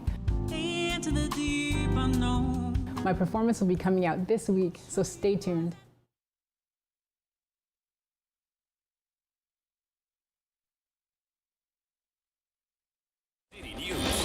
CIWW 1310 AM in Ottawa. And CJET 1011 FM in Smiths Falls and the Valley. Number 1 for local news, traffic, and weather for Ottawa and the Valley. This is City News 1011 everywhere. It is Monday, the 16th of January. Good afternoon. I am Damilola Unime. Right now in Ottawa, mainly sunny, minus 11 in Smiths Falls. It is minus 10. And here's what's making news in Ottawa and the Valley. The Premier and the Health Minister have officially laid out their plans to ease the backlog of surgeries and other procedures in the province by using more private clinics. City News Queen's Park reporter Richard Southern was at today's announcement and has the details. The Premier here at a private health facility not far from Queen's Park detailed a plan to do more publicly funded surgeries at private clinics like this one in order to clear a big surgical backlog. The first phase of the plan will start immediately with a lot more cataract surgeries being done at facilities like this. The second phase will involve more diagnostics, things like MRIs and CAT scans being done in private facilities. And the third phase of the plan, which will require legislation to be passed at Queen's Park next month, will involve more hip and knee replacement surgeries being done at these facilities. The government has framed this as a way to clear a surgical backlog, but the Premier indicated to me this is a permanent measure. Premier, what happens to this plan when the wait times in hospitals return to more manageable levels? Are you still going to add private care? Is this just temporary or is this permanent, sir? No, this would be permanent. Reason being, we have an aging population, the baby boomers, old guys like myself eventually get up there and we need more care, and we have newcomers coming into Ontario. Critics say there's a lot of concern about private facilities upselling patients. While the base procedure may be covered by OHIP, there could be room for upselling. The Premier didn't detail any precautions to prevent against that. Richard Southern, City News. With the weather forecast for Ottawa and the Valley, here is City News weather specialist Denise Andriachi. Guaranteed high of -7 today. Lots of beautiful sunshine this afternoon. We're clear and cool overnight, down to -14. We'll have increasing cloud tomorrow. We are expecting some flurries through Tuesday night. In terms of how much, it's not looking like too much here for the Ottawa region. A couple of centimeters maybe. We've got periods of snow lined up for the end of the work week. So this is just a pop of some active weather for Tuesday and into early Wednesday. Our guaranteed high this afternoon, -7. City News time 12:02. With federal public servants now back to the office in a hybrid format, city councillors are hopeful that it brings increased data with which to plan the future of OC Transpo. City News reporter Chris Curris has the story. The hope is for predictability on the transit system, and with government employees taking up such a large part of pre-pandemic ridership, the system is likely to get busier now. OC Transpo has talked about redesigning routes to make the system more efficient in the past, and here's Transit Commission Chair Glenn Gower. As we get a better idea of what those commuting patterns look like, there may need to be adjustments. There may be some routes that need some more capacity. There may be some routes that are being underused and could be redeployed somehow. So it's going to be a bit of a wait and see to see what return to the office actually looks like for commuting. Councillors say it's been 3 years without any data, but the hope is that it helps paint a better picture because there's no indications that upper levels of government will be offering any transit funding for 2023. Chris Curry's City News. The death toll from a weekend Russian airstrike on the Ukrainian city of Dnipro has risen to 40. Ukrainian authorities confirmed 30 others remain missing after Saturday's missile attack on an apartment building in the southeastern city.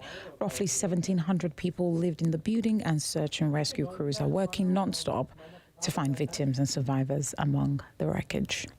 I am Damilola Unime. For news anytime, follow up online at ottawa.citynews.ca.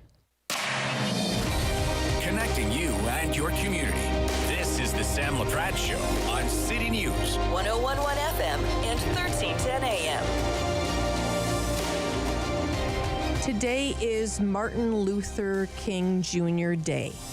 And in recognition of that, we've invited Robin Brown, co-lead of the 613-819 Black Hub, to have lunch with us today. Hi, Robin. Hey, Sam.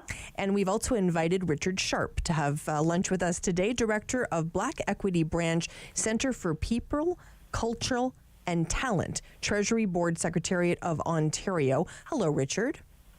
Good afternoon. Thank you so much for spending time with us today. Let me ask you, Robin, how were you remembering Martin Luther King Jr. today? Well, Sam, for us, the key thing is to keep the work going all the time. So we're not doing anything different today than we were doing yesterday, and we'll do today, and we'll keep on going. One thing I'm not doing, though, is attending the annual Dream Keepers event, which is the event that is kind of to honor Martin Luther King and to give out awards and stuff. Not that I'm against it, but I would much rather be here with you. Oh, well, you're very kind. You're very kind. Thank you. And I'm hoping, Richard, this is the first time you've joined us here on City News, and thank you for that. How are you marking today? Well, I'm working for one thing, but I am reminding myself of the legacy of Martin Luther King, in particular closer to the end of his life, where he was sort of questioning whether or not the movement that he had started was going in the right direction, and whether or not we needed to change course and do something a bit more dramatic. So I reminisce on that because I think oftentimes as activists, folks are in a similar place. I appreciate that. And I was reading a quote today, Robin, I'll share it with you. I know you've heard it before. A quote, of course, from Martin Luther King Jr. And it's, history will have to record the greatest tragedy of this period of social transition was not the strident clamor of bad people, but the appalling silence of the good people. This was in 1959. Still relevant today for you, Robin? Oh, very much so.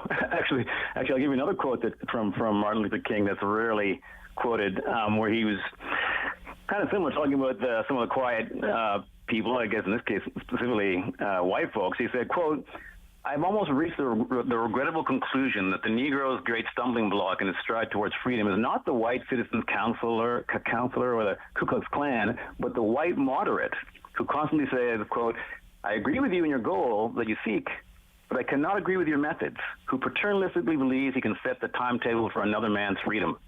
That's also from Martin Luther King. Wow. Richard, when you hear those two quotes, what comes to mind for you?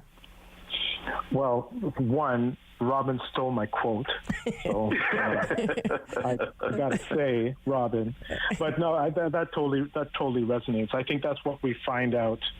That's what we find often with this work, is that some of the biggest challenges that we have in advancing anti-racism work and social justice work and human rights work is actually from people who you would think are the most willing to support it and advance it, and it's interesting and sometimes disheartening when that is the case. Mm-hmm. And what barriers, Robin, I mean, you and I speak a lot, and I'd love your thoughts, is what barriers are the Black community still facing here in the capital? What do you see? I know you're going to say policing first, but walk me through some of the challenges. Yeah. Well, I guess the key word will be systemic, right? So we still are facing systemic anti-Black racism, right? So that means the kind of racism that ends up with disproportionate numbers of Black folks involved in the criminal justice system, in jail in particular. And it's the kind that ends up with a disproportionate number of Black students being suspended, expelled from school, and streamed into non-academic programs. And it's the kind that ends up with a disproportionate number of Black folks being killed by COVID. So it's systemic. And at the same time, we have across the country, including here in Ottawa, a big push to focus on what's called hate, right? And that's where you're right. I'll bring the police here. So you see groups working with the police to focus on hate, but there seem to be not focusing on, again, systemic anti-black hate, including done by the police, right? So it's this push away from the systemic stuff on this kind of these people out there doing hate and stuff. Not us, we're good people, but we're going to focus on the hate people, and then not even really doing a good job on that, right? Because as you saw in last February, we had a bunch of white supremacists here in town, and I don't see them getting charged with very much. Richard, what are some of the barriers you see? The usual barriers, especially for Black people, Indigenous people, some people of color, with respect to access to health care. It's really difficult to get a doctor these days. And if you have money, you can go someplace. So you can go to Mexico and get some health care taken care of. We have access barriers, I believe, to a good, solid education on, anti-racism, a solid education on how to manage in a society that really treats people differently. We have barriers to access to employment for some people. Some people, especially Black and Indigenous people, have a hard time getting those good jobs that people are always talking about. And we get to go to school and get our education, and then we're more educated than other people. We don't get those kinds of opportunities. So we're still plagued by many of the same things that Martin Luther King talked about back in the day, as a society, as communities. And that just scratches the surface. I could go on and on and on. We could have 2 hours where we talk about barriers, but I think we might also want to talk about solutions as well. No, and it's a really good point, and I wish I had 2 hours to give you, to be honest with you, Richard. But but Robin, let me ask you: have we moved the needle? Sort of picking up on what Richard talked about in terms of solutions. Have we moved the needle at all? No, definitely. I think some of the good changes that we're seeing, like here in Ottawa, for example, are at our biggest school board, the Ottawa Carleton District School Board, under the now former director, Camille Williams-Taylor. She went to go back home, but some really good things happening there at the board in terms of education and like in terms of data, like they did the data collection and actually got data that backs up, some of the systemic issues I'm talking about. And you have to have that data first in order to address things. And now they're working on addressing it and addressing like underrepresentation in the curriculum and stuff. That's good. And then you just got, like here in Ottawa again, you have the certain groups that have just been continuing doing their good work. We have some local media like Black on Black. It's a local radio show and a group chat called Combit, Black History Ottawa, doing good stuff. And I'll even praise the CBC. Like it's a good thing that we have a public broadcaster, right? Which is, not because there's some really good stuff that comes out of there, but that's because because of the public broadcaster, people push, and that's why it's on there. Whereas, in a lot of the mainstream media, we're not seeing too much of that, except you, of course, Sam. Thank you, Robin.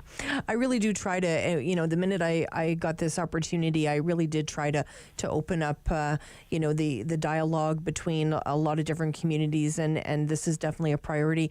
Richard, let's talk a little bit about, how we educate young people, because we know that, that was something very important to Martin Luther King Jr. as well, is making sure that, the generations that are coming are educated on some of these issues. One, so that history doesn't repeat itself, but two, so that we can live better together. I mean, are we making any progress there, Richard? I think we're making a bit of progress, and I agree with Robin that we are making some progress. There's a long way to go on the education front. Very happy to see what was happening in the Ottawa Carleton District School Board in terms of data collection and creating space for Black and other students. I'm still in my government hat on students. In terms of what we can do and should do with respect to education, teaching the full breadth of history, I think, is critically important. That includes Black and racialized people. Our history did not start 400 years ago with our enslavement and that slave trade. We come from dynasties and peoples that who have been living on the African continent and other places in the world for millennia. And I think it's important for people to understand that we had names and languages before the first contact. And that would help not only our youth, Black youth in particular, in terms of better understanding where their place is truly in the world. It also helps white and other racialized people when they're looking at Black youth and Black people as not as people who sort of have these problems and challenges, but that they had a history. They came from something. I think it's really important for us to teach that, amongst other things, where math came from, where history came from, astrology, science came from. It didn't come from Europe. It came from the African continent. And when people develop a little bit more confidence and understanding of that, then I think people can, treat us more as human beings. And so I think there's a whole lot of things that we can do within our education system that we don't usually have time and place for. I'm hoping during my time in the Ontario government that we can talk about how we can make education better for everybody, not just maintaining a status quo. Thank you so much for that. When we come back, Robin Brown is going to stay with us. Richard Sharp is going to stay with us here on City News. We hope you stay with us. Sam Laprade will be right back on City News. 101.1 FM and 1310 AM. Join me for Season 3 of Paula Roy's Favorite Foods.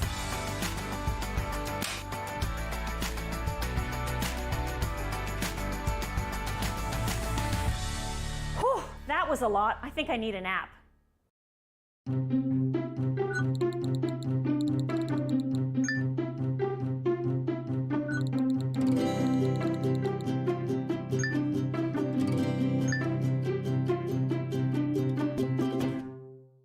Do you worry about how much someone drinks? Do you feel angry or depressed most of the time? Do you feel neglected or unloved? Do you feel that if the drinker loved you, she or he would stop drinking? If you answered yes to any of these questions, you are not alone. Not everyone trapped by alcohol is an alcoholic. Families and friends are suffering too. Al-Anon and Alateen can help. Call 1-866-200-0223 or visit alanon.org/help. We were born in Canada. We spoke English. On the streets, we weren't welcome. But on the field, we were the Asahi. Vancouver's champions. Everyone cheered for us. Our people had a voice. Then Canada declared war on Japan. They took us from our homes, called us enemies, forced us into camps. But we brought the game with us. Baseball helped get us through the internment. The Vancouver Asahi were among the 22,000 Japanese Canadians interned during the Second World War. The team never played another game.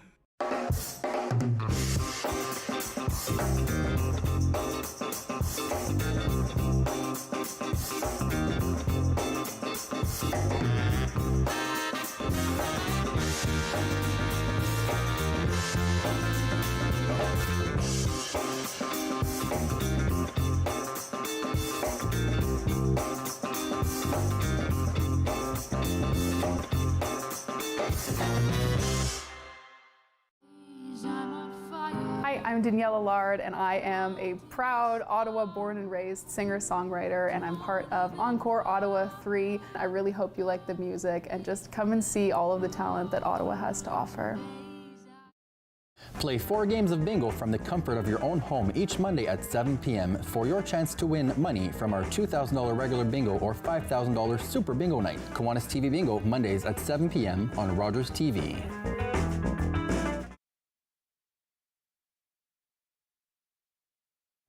The Sam Laprade Show continues on City News. 101.1 FM and 1310 AM.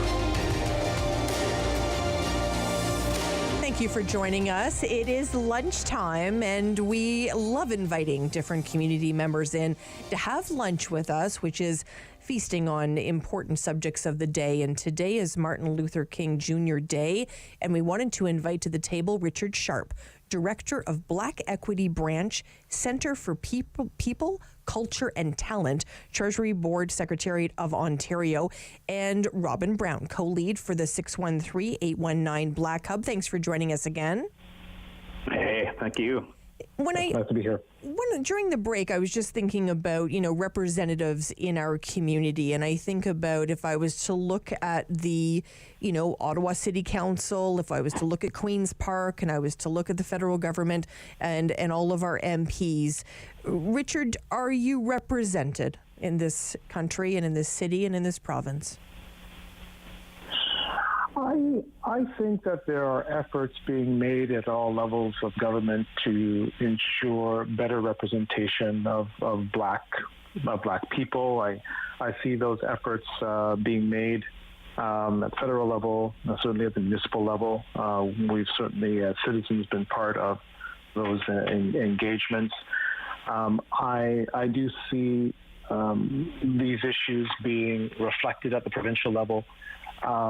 In terms of the creation of the job that I'm just starting with the Black Equity Branch, that shows, I think, leadership on the part of the folks that are running the province, that they care and they want to see things turn out better for Black people working at the Ontario government, and that would translate into good things, better outcomes for our citizens at large. So I think that we're moving in the direction. It's certainly not perfect. That's why we have democratic events, so that people can be involved and try to either run for office or support the people that will make sure that they are supporting advancing the issues that are important to all Canadians and all people in Ontario.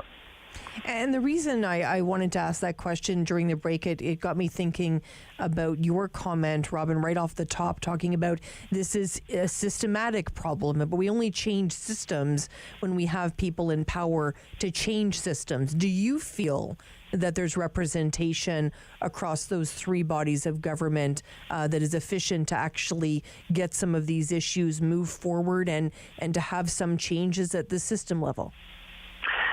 Actually, I'm really glad you raised that, because there's definitely issues with representation. And what we have, in terms of one of the big barriers we're facing now is the reaction against one of the key things that's been used to address that underrepresentation, and that is employment equity. We have a huge pushback against employment equity and just equity, diversity, and inclusion in general. And we're seeing it in the popularity of huge popularity of people like Jordan Peterson, right, who's coming to Ottawa on January the 30th, right, to do a stadium tour, right? And I don't know if all your listeners are familiar with Jordan Peterson, but he's a Canadian professor who's become super popular. And he's totally against things like employment equity, diversity, and inclusion pushes. And what we're seeing is the language like, and I saw this, he used language like, he'll say, equality of opportunity is okay, but not equality of outcome. And I'm like, that seems to be like an attack again on employment equity, suggesting that somehow employment equity is saying, give all Black people jobs, when it's like, no, all it says is hire qualified Black people instead of the opposite of what you've been doing for like centuries. Mm-hmm. It's so interesting that you bring up Jordan Peterson, Robin, and I'm not expecting you to listen to the station 24/7. But earlier today, we had a lawyer on by the name of Howard Levitt talking about Jordan Peterson and talking about sort of this issue of his speech being sort of quieted by the College of Psychologists. So it's really interesting that you brought that up today, Richard. Let me ask you. When you think about all of the systems in place, in particular, I think about the justice system, I think about the healthcare system and the education system, and we've mentioned all three to a certain extent today. When, there are recommendations by the Black community to these systems, do you feel that they are listened to? And in particular, I think about COVID and, and policing, which we've talked about in terms of George Floyd and his death. Do you think, you're seeing changes not only here in Canada, but across North America? I think that the changes that the Black and other communities are raising with various levels of government are being heard. I think that what people really want at the end of the day is for that to translate into changes in sort of behavior and programming that improve, as Robin was saying, outcomes for Black and other Canadians. So I think that there's always going to be work in working with bureaucracies that see these communities as as sort of moving against what would be sort of status quo and norm.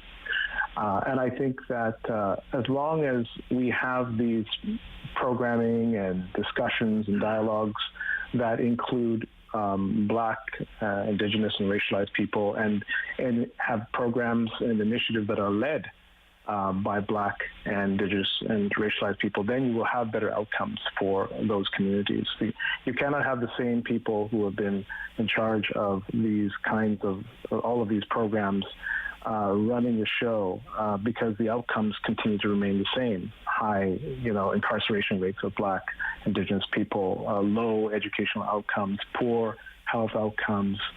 The list goes on and on and on, partly because we're not there at the implementation stage. So listening is great, but really, for me, when the rubber hits the road, and that's why I'm happy to be at the province right now doing what I'm doing. Mm-hmm. They're like, you can be Black-led here and unapologetically Black and support change where it needs to happen in the heart of a bureaucracy. Mm-hmm. Very, very exciting times for me. Absolutely. And I wanted to, I always like ending sort of our lunch with something a little bit lighter. And I think it's an important moment for you, Robin, and I'll ask Richard the same question is there an artist in a movie or a book or anything that you're seeing in the Black community that you would recommend to us?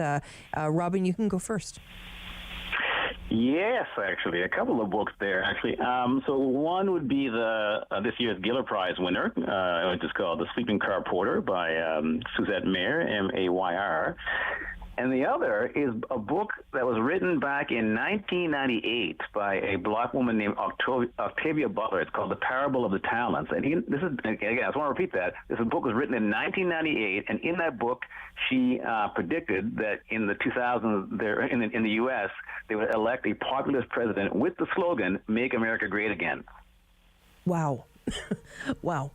Thank you for that. I definitely want to look up both of those. Richard, what are you recommending to us? I'm gonna go back in time, and I hope I'm not gonna date myself. But one of the most impactful books that I have read in my youth was A Temple of My Familiar by Alice Walker. Book made me laugh. It made me cry. Mm-hmm. And I think that is an epic writing, beautiful piece of writing that I think lets people find out about themselves, especially if you're a Black man or woman. And another piece also from back in the day that I think everybody should watch is a movie by Spike Lee called Do the Right Thing.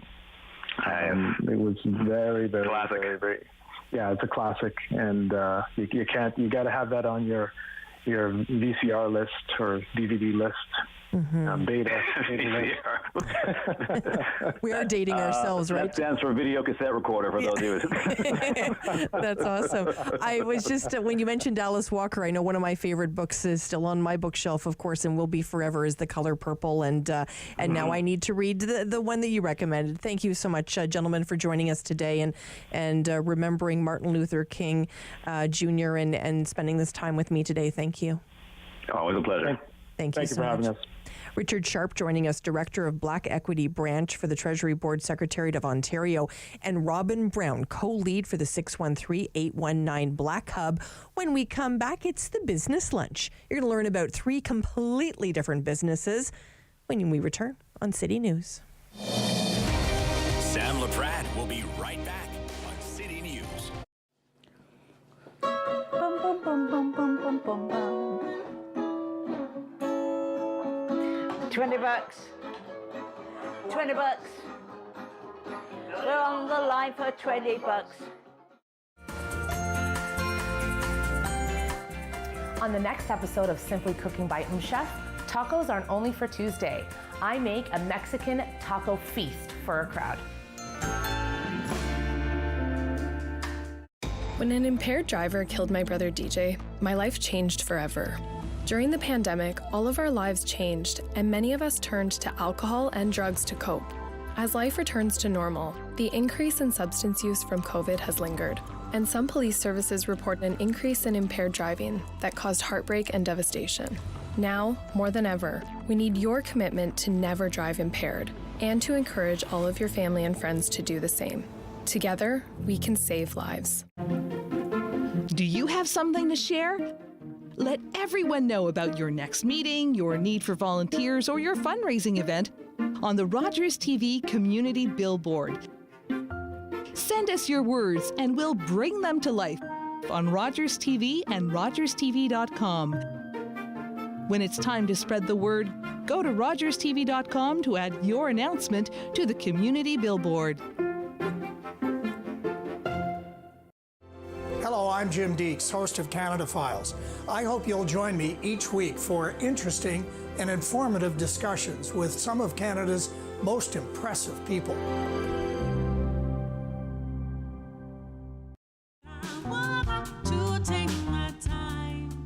Hi, my name is Kelly Lee Evans, and I am so excited to be performing for Encore Ottawa 3. My performance will be coming out this week, so stay tuned.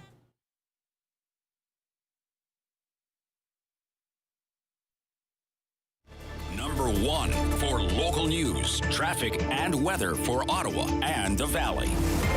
This is City News 1011 everywhere.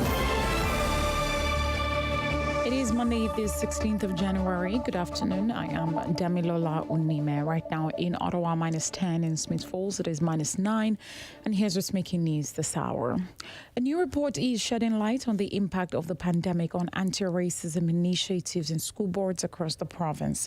According to the report by the group People for Education, schools cite a number of challenges in implementing anti-racism strategies, including the COVID-19 pandemic, with principals saying school closures and COVID interruptions have greatly impacted the depth of learning and conversation around racism. The report also reveals almost 90% of principals in this province are white. The advocacy group executive director says the numbers are stark and says Ontario schools need a more representative staff. As for anti-racism and equity, professional development for teachers and staff, while almost all schools surveyed provide that, only 37% work with community organizations. And less than a week to get your Snowsuit Fund 50/50 tickets. The draw will be on Friday. The winning ticket holder takes half of the jackpot. The other half goes to the Snowsuit Fund to make sure all children in Ottawa have warm winter outerwear. Right now, the total is almost $600,000. So the estimated take home for the winning ticket is more than $297,000. You can get your tickets at snowsuitfund5050.com. Tickets range from as little as $10 up to $100 each. City News time is 12:32. I am Damilola Unime. For news anytime, follow up online at ottawa.citynews.ca. The Sam Laprade Show continues on City News 1011 FM and 1310 AM. Well, we just love the Business Lunch. It's an opportunity to highlight some of those businesses that you may not know about in our community. And today it's my pleasure to welcome the co-owner of St. Lion, Elam Chiagbe. How are you, Elam? Hi, I'm good. How are you doing? Good. So tell me a little bit about your business. Right. So Saint Leon is a Black-owned and purpose-driven premium athleisure brand. So you think of your leggings, sports bra, joggers, and all the accessories that typically come with that. And I say we're purpose-driven because we give back to your community with each purchase. So $1 from each item you buy goes back into your community, and our customers can get a pick from either going to food banks or women's shelters or CAMH, which is a Center for Addiction and Mental Health. And then on the sustainability front, we have very minimal packaging, and we use with compostable mailers, and all our deliveries are carbon neutral as well. Well, that's fantastic. Do you have a bricks and mortar store, or are you just online? But just online, so primarily e-commerce, and we do pop-up shops here and there, but for the most part, we are online. So I was on your website, and I got to tell you a few things I absolutely love about it. I love that you are body diverse as well. How important was that for you? That's really one of our values. Like, when my co-founders, Abby and Ellen, and I decided to start this, that's one of the things that we wanted to showcase. And that's really part of our story. When we set up Saint Leon, it just started off us having a conversation at the dining table and saying, hey, as part of our new year, like meeting others, we wanted to be more active. And we started shopping around for clothes, and it became really apparent that, there's very little diversity on the models, and it is showcase everyday bodies and sizes. So we decided to start off Saint Leon, and that was one of the really the key things for us, that we wanted to use everyday people as models. So we really don't seek out professional models. We use everyday people to show natural bodies. And tell me why you called this business Saint Lion. Yeah, that's a really interesting one. So, like as I said before, one of our values is confidence, and we want people to be confident in their bodies. We want them to be confident in everything that they do, and we're looking for an emblem or something that really will embodies that, and that was a lion. And now when we came up with the name, the lion was a bit too strong, and we needed to tame that. So we just kind of played around with it and called it Leon. And the scent really was just really to add some sophistication to it. So nothing too crazy, but yeah, that's really the story for that. Oh, that's fantastic. Tell me how the three of you all came together. Are you connected somehow? Yes, so we all kind of friends and family. Ellen is my brother, and Abby's a friend. So we've known each other for a while, and again, this journey just came about just having a conversation, and that's where the seed was planted. And I've never heard this term before, and correct me if I'm saying it wrong, but athleisure wear with a purpose, and so that's that charity component. But where did you come up with? Is it you that came up with athleisure? No, it's a fairly, I was going to say fairly popular, but it kind of came about, I'll say about 5 to 10 years ago, and it's when people started getting clothes that was multi-purpose, so not just for the gym, but they can wear around in the everyday and lounging around. So it's a combination of active wear and leisure wear, and so you have like clothes that have more functionality instead of just wearing them to the gym. Well, I'm just not very hip anymore. I used to be so hip, though. You wouldn't believe it, Ellen. So let me ask you, when you think about all of the different opportunities for you as a Black forward company and Black led, is that part of sort of your mission to also encourage people to do what you've done? Exactly. We saw the void and the gap in the market, and if you look at behind the scenes, we didn't find many Black-owned businesses that were in our space, which is like apparel space. So we decided to embark on this journey, and we are hoping that we can encourage other folks as well. And I'm looking on your website. You'd think I was shopping right now. I'm like, that's really nice. That's really nice. What is your most popular item? Currently, it's a bolt set. Which is a leggings and bra set. The fabric is a bit of nylon and some spandex, and it pairs perfectly with almost everything you have in your closet. You can pair it up with a hoodie, or you can just wear a sports bra and pair it up with some joggers. And the fabric is buttery soft, and you just will never want to take that off. So that's our popular set. Well, there you go. By far. Maybe I will do some shopping during the commercial break. And let me ask you, the color palette, where does all that come from? Because, we think about some athletic gear is kind of always just, the color black, but you've certainly got some beautiful colors here. Yeah, thank you. So again, we are very community driven, and a lot of the decisions that we make is driven by community. So we have like polls on our social media where we have a whole bunch of colors and we shortlist them, and a committee gets to decide which colors we should come up with next. So so it's very led by a community. Yeah. So someone like myself, I might be a little bit nervous to order something because of sizing. If something isn't sized right, what happens next? Right, so we have free in-person returns. We partnered up with a company return bureau that will offer in-person returns in most cities across Canada. And you just walk in there and you just hand them over the clothes, and you either get an exchange or a refund right away. Yeah. Can you think of yourself doing anything else, Ellen? So we're excited for this year. We are planning, our spring and summer collection. So folks should look out for that. And we are also hoping to get into some big box stores. We are calling all the big brands or big stores to partner with us, have some more diverse options in their portfolio. And we want our brand to get out there and people to actually get to know what St. Leon is all about. Well, congratulations. And on this Martin Luther King Jr. Day, I wanted the opportunity to promote a business in our community that was Black-led, doing amazing things. And you know what we did to Elam? What? We found the perfect business. Awesome. Thank you so much. You're far too kind. Appreciate your time today.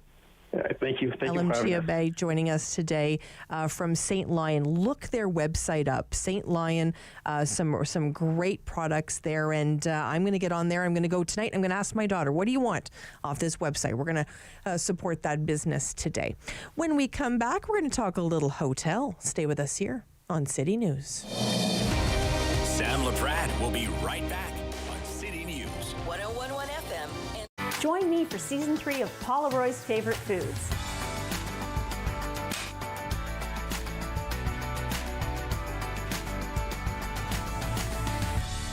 Whew, that was a lot. I think I need a nap.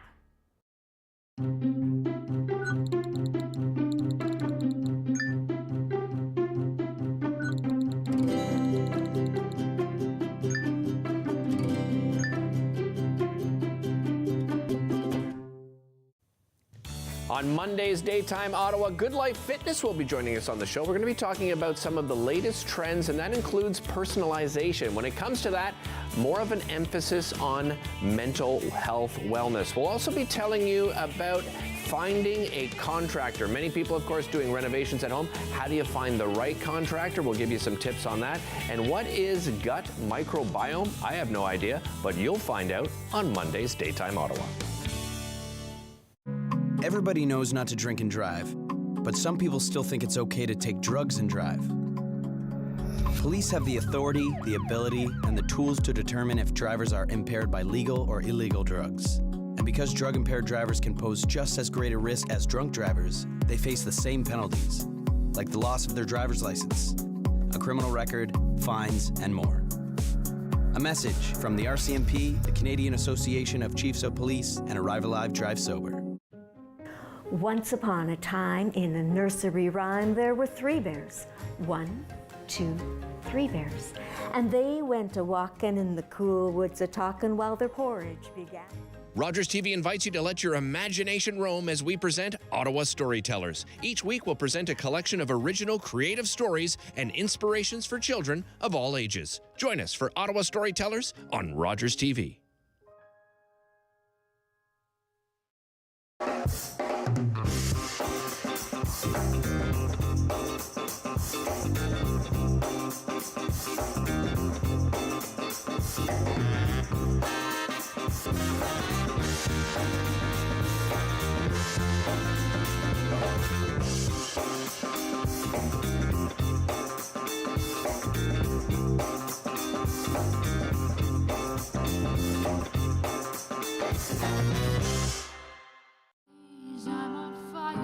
I'm Danielle Allard, and I am a proud Ottawa born and raised singer-songwriter, and I'm part of Encore Ottawa 3. I really hope you like the music and just come and see all of the talent that Ottawa has to offer. Play 4 games of bingo from the comfort of your own home each Monday at 7 p.m. for your chance to win money from our $2,000 regular bingo or $5,000 super bingo night. Kiwanis TV Bingo, Mondays at 7 p.m. on Rogers TV.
Laprade Show continues on City News. 101.1 FM and 1310 AM.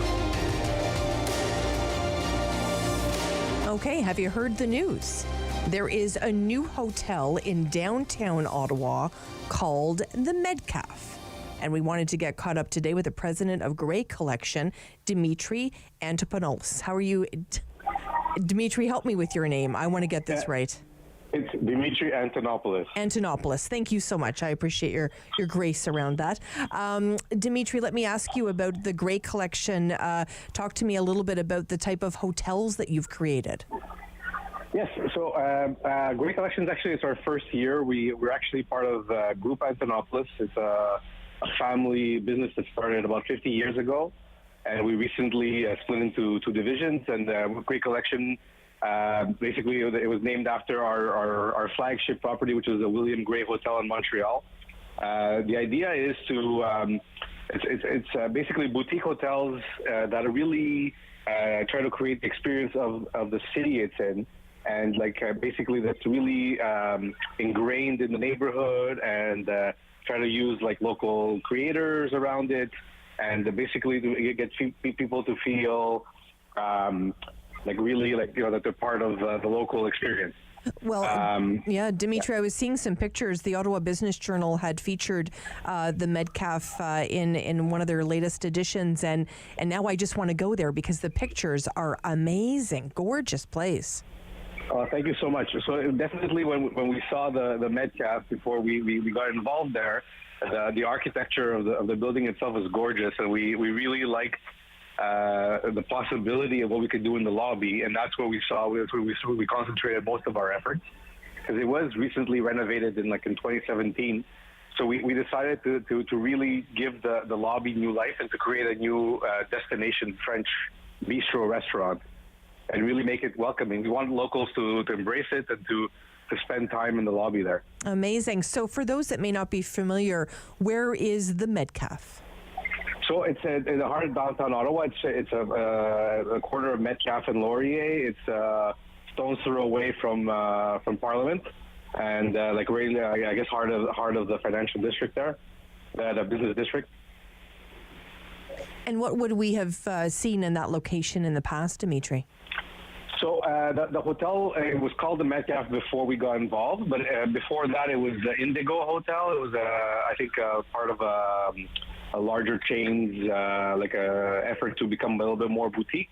And I honestly, we only recently got involved, so I'm not sure the exact properties that were there before. But and then the restaurant was it was more just like a breakfast area, like a lunch. It wasn't really like a destination restaurant. Before we took over, yeah. How important is the food aspect to you to attract people to eat at this beautiful location?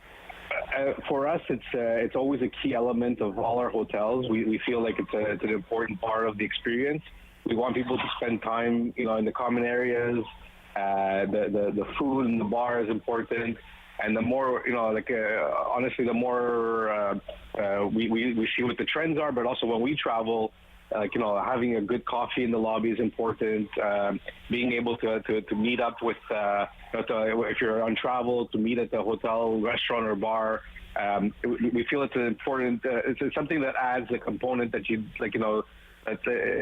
will get people to want to come back. So is this for the business traveler, or is this for families, or is it for everyone? Well, it is for everyone. I think at the end of the day, it's people who are looking for an extra level of experience when you're traveling. Because I mean, you could definitely stay at a hotel where the rooms are nice and everything, and if that's all you're looking for, that's fine. But I feel if you're staying at the Metcalfe or any of our properties, it's like that you want to experience more at the hotel. We have rooms with 2 double beds. We have communicating rooms for families, for the business traveler. Business lunches, the breakfast, the bar, and definitely, one of the things that we want to create is to make a destination that you come to Ottawa, not just for all the great landmarks and everything, but to experience the Metcalfe itself and the Cocotte Bistro. And what's it like to have a hotel in downtown Ottawa? We know that obviously we've had some challenges recently, but we've turned the corner, we hope, and attracting people. We know CNN has listed us as a top destination and really attracting people. So what is it like to say you have a hotel in the capital? So it's our first foray outside of Montreal. We've only had properties in Montreal, restaurants and hotels. So it's something new for us, and honestly, we're very happy to be there. We see a lot of potential in the city, and we feel like there's actually room for more properties, especially in our segment. We feel like the boutique hotel properties there's only a handful. I definitely think we're very, very excited about. We've only been open for a few months now, so it's not we're still getting the hang of it. We were kind of hoping to be open a bit earlier to kind of benefit from the summer travel, but we're definitely seeing a lot of movement moving forward. Are you preparing for Winterlude, Dimitri? Absolutely. So our chef at the Cocotte, Stephen LaSalle, has been involved in hotel restaurants for a few years now. He was at the Andaz and at the Albion Rooms before that. And definitely, he's getting us ready for a bunch of different interactions for Winterlude. Mm-hmm. And it's so interesting how people travel now, right? I mean, there's so many different options. So when someone chooses one of your properties, and chooses to stay there and invest their travel dollars, how do you think about people that maybe are trying you for the first time? What would you want them to know? Well, like I said earlier, I think what's really important when you stay with one of our properties is that you're staying at the property not just as somewhere to stay near your favorite, where you want to go. It really to live a great experience, to really enjoy the room, to spend time in the lobby, that basically, you're going to feel that it was part of your trip. We want people to leave there and say, "Oh, I stayed at this fantastic hotel. They did this, and leaving really, really happy." Amazing. For us, it's part of the travel experience. Well, we're wishing you a very busy Winterlude, Dimitri. Thank you so much for spending time with us. Thank you so much. Thank you for the time. Dimitri Antonopoulos joining us today, president of Grey Collection, talking about that beautiful hotel in downtown Ottawa. Well, now we're heading across the border. We're heading into Quebec, and we're heading to the beautiful community of Chelsea to speak with Una McDonald. How are you, Una?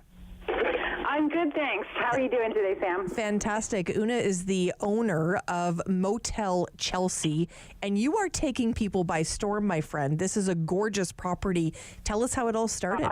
Thanks so much. Well, it got started because I have a restaurant in Wakefield, Le Hibou, and a buddy of mine bought a place on Wolf Island and was asking for my help down there. He bought their old motel, and just in the process of helping him, I was like, this is a really cool business. and I started to notice the motel revival that has been going on in North America, where people are buying up these old places and bringing them back to life. So it just so happened that right beside where I first laid down my boots in Chelsea, this motel was up for sale, and I came for brunch one morning on a whim, and the next thing I knew, by the end of the week, I'd made an offer. Wow. You went for brunch and then you bought the place. That's fantastic. Pretty much. I love it. Well, I was familiar with the place already, but yeah. Well, the decor and everything that I'm hearing about this amazing motel, I've actually booked a couple of nights. I'm going to be staying at the end of the month to celebrate my birthday, so good. And I'm so excited. But the decor, where did all that come from? I have a great love of design, and I love vintage as well. So I just wanted to come up with a concept for decor, and I thought, how about we just name every room after a vintage motel, and then I can riff the design off of that. And I just had, honestly, so much fun doing it. And I got tons of stuff off of like Facebook Marketplace and just driving around town picking stuff up. Wow. And then that drives the design, because you find some really cool little something or other, and then that just becomes like the anchor for the room. Mm-hmm. So you have rooms, and then I actually have made a reservation on one of the apartments. So it's a 2-bedroom. One of my gal pals and I are heading there to celebrate me turning, well, I'm just going to say it. I'm 52. I'm going to be 52. So we're going to be heading there. But what inspired the apartments? Well, actually, I just, that's so interesting. Yeah, I still wanted to stay in that sort of vintagey vein. And I had discovered this really cool photographer, Aaron Slims, who I think just kind of like followed around the rich and famous and photographed them, in the sort of 50s to 70s. And all of his stuff is just really fun, and a lot of it's pool-oriented. So that started with the first one, the Que Sera Sera. And the Route 105, I'm trying to think how that came together. I think that was just based on the art of, there's this amazing woman, Andrea Stokes, who's an Ottawa artist, who has done all of the background art for our Hibou Chez Vous line. It's a frozen heated home line. And so she did the background art for all of the boxes. And then I loved her work so much that she did the background for our big sign on the motel in conjunction with Lisa Constantine from Bird Dog, who has branded both my businesses, and I just love working with. Based on some of her art, which is actually hanging in that space for Route 105. Yeah. Well, that's amazing. Lisa Constantine is a friend of mine, actually. It's such a small world. She's a friend of everybody. I know. She's everywhere.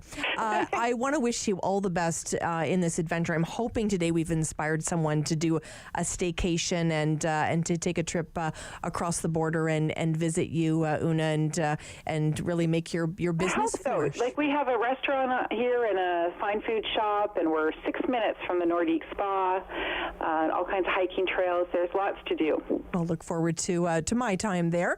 Una McDonnell joining us today, owner of Motel Chelsea.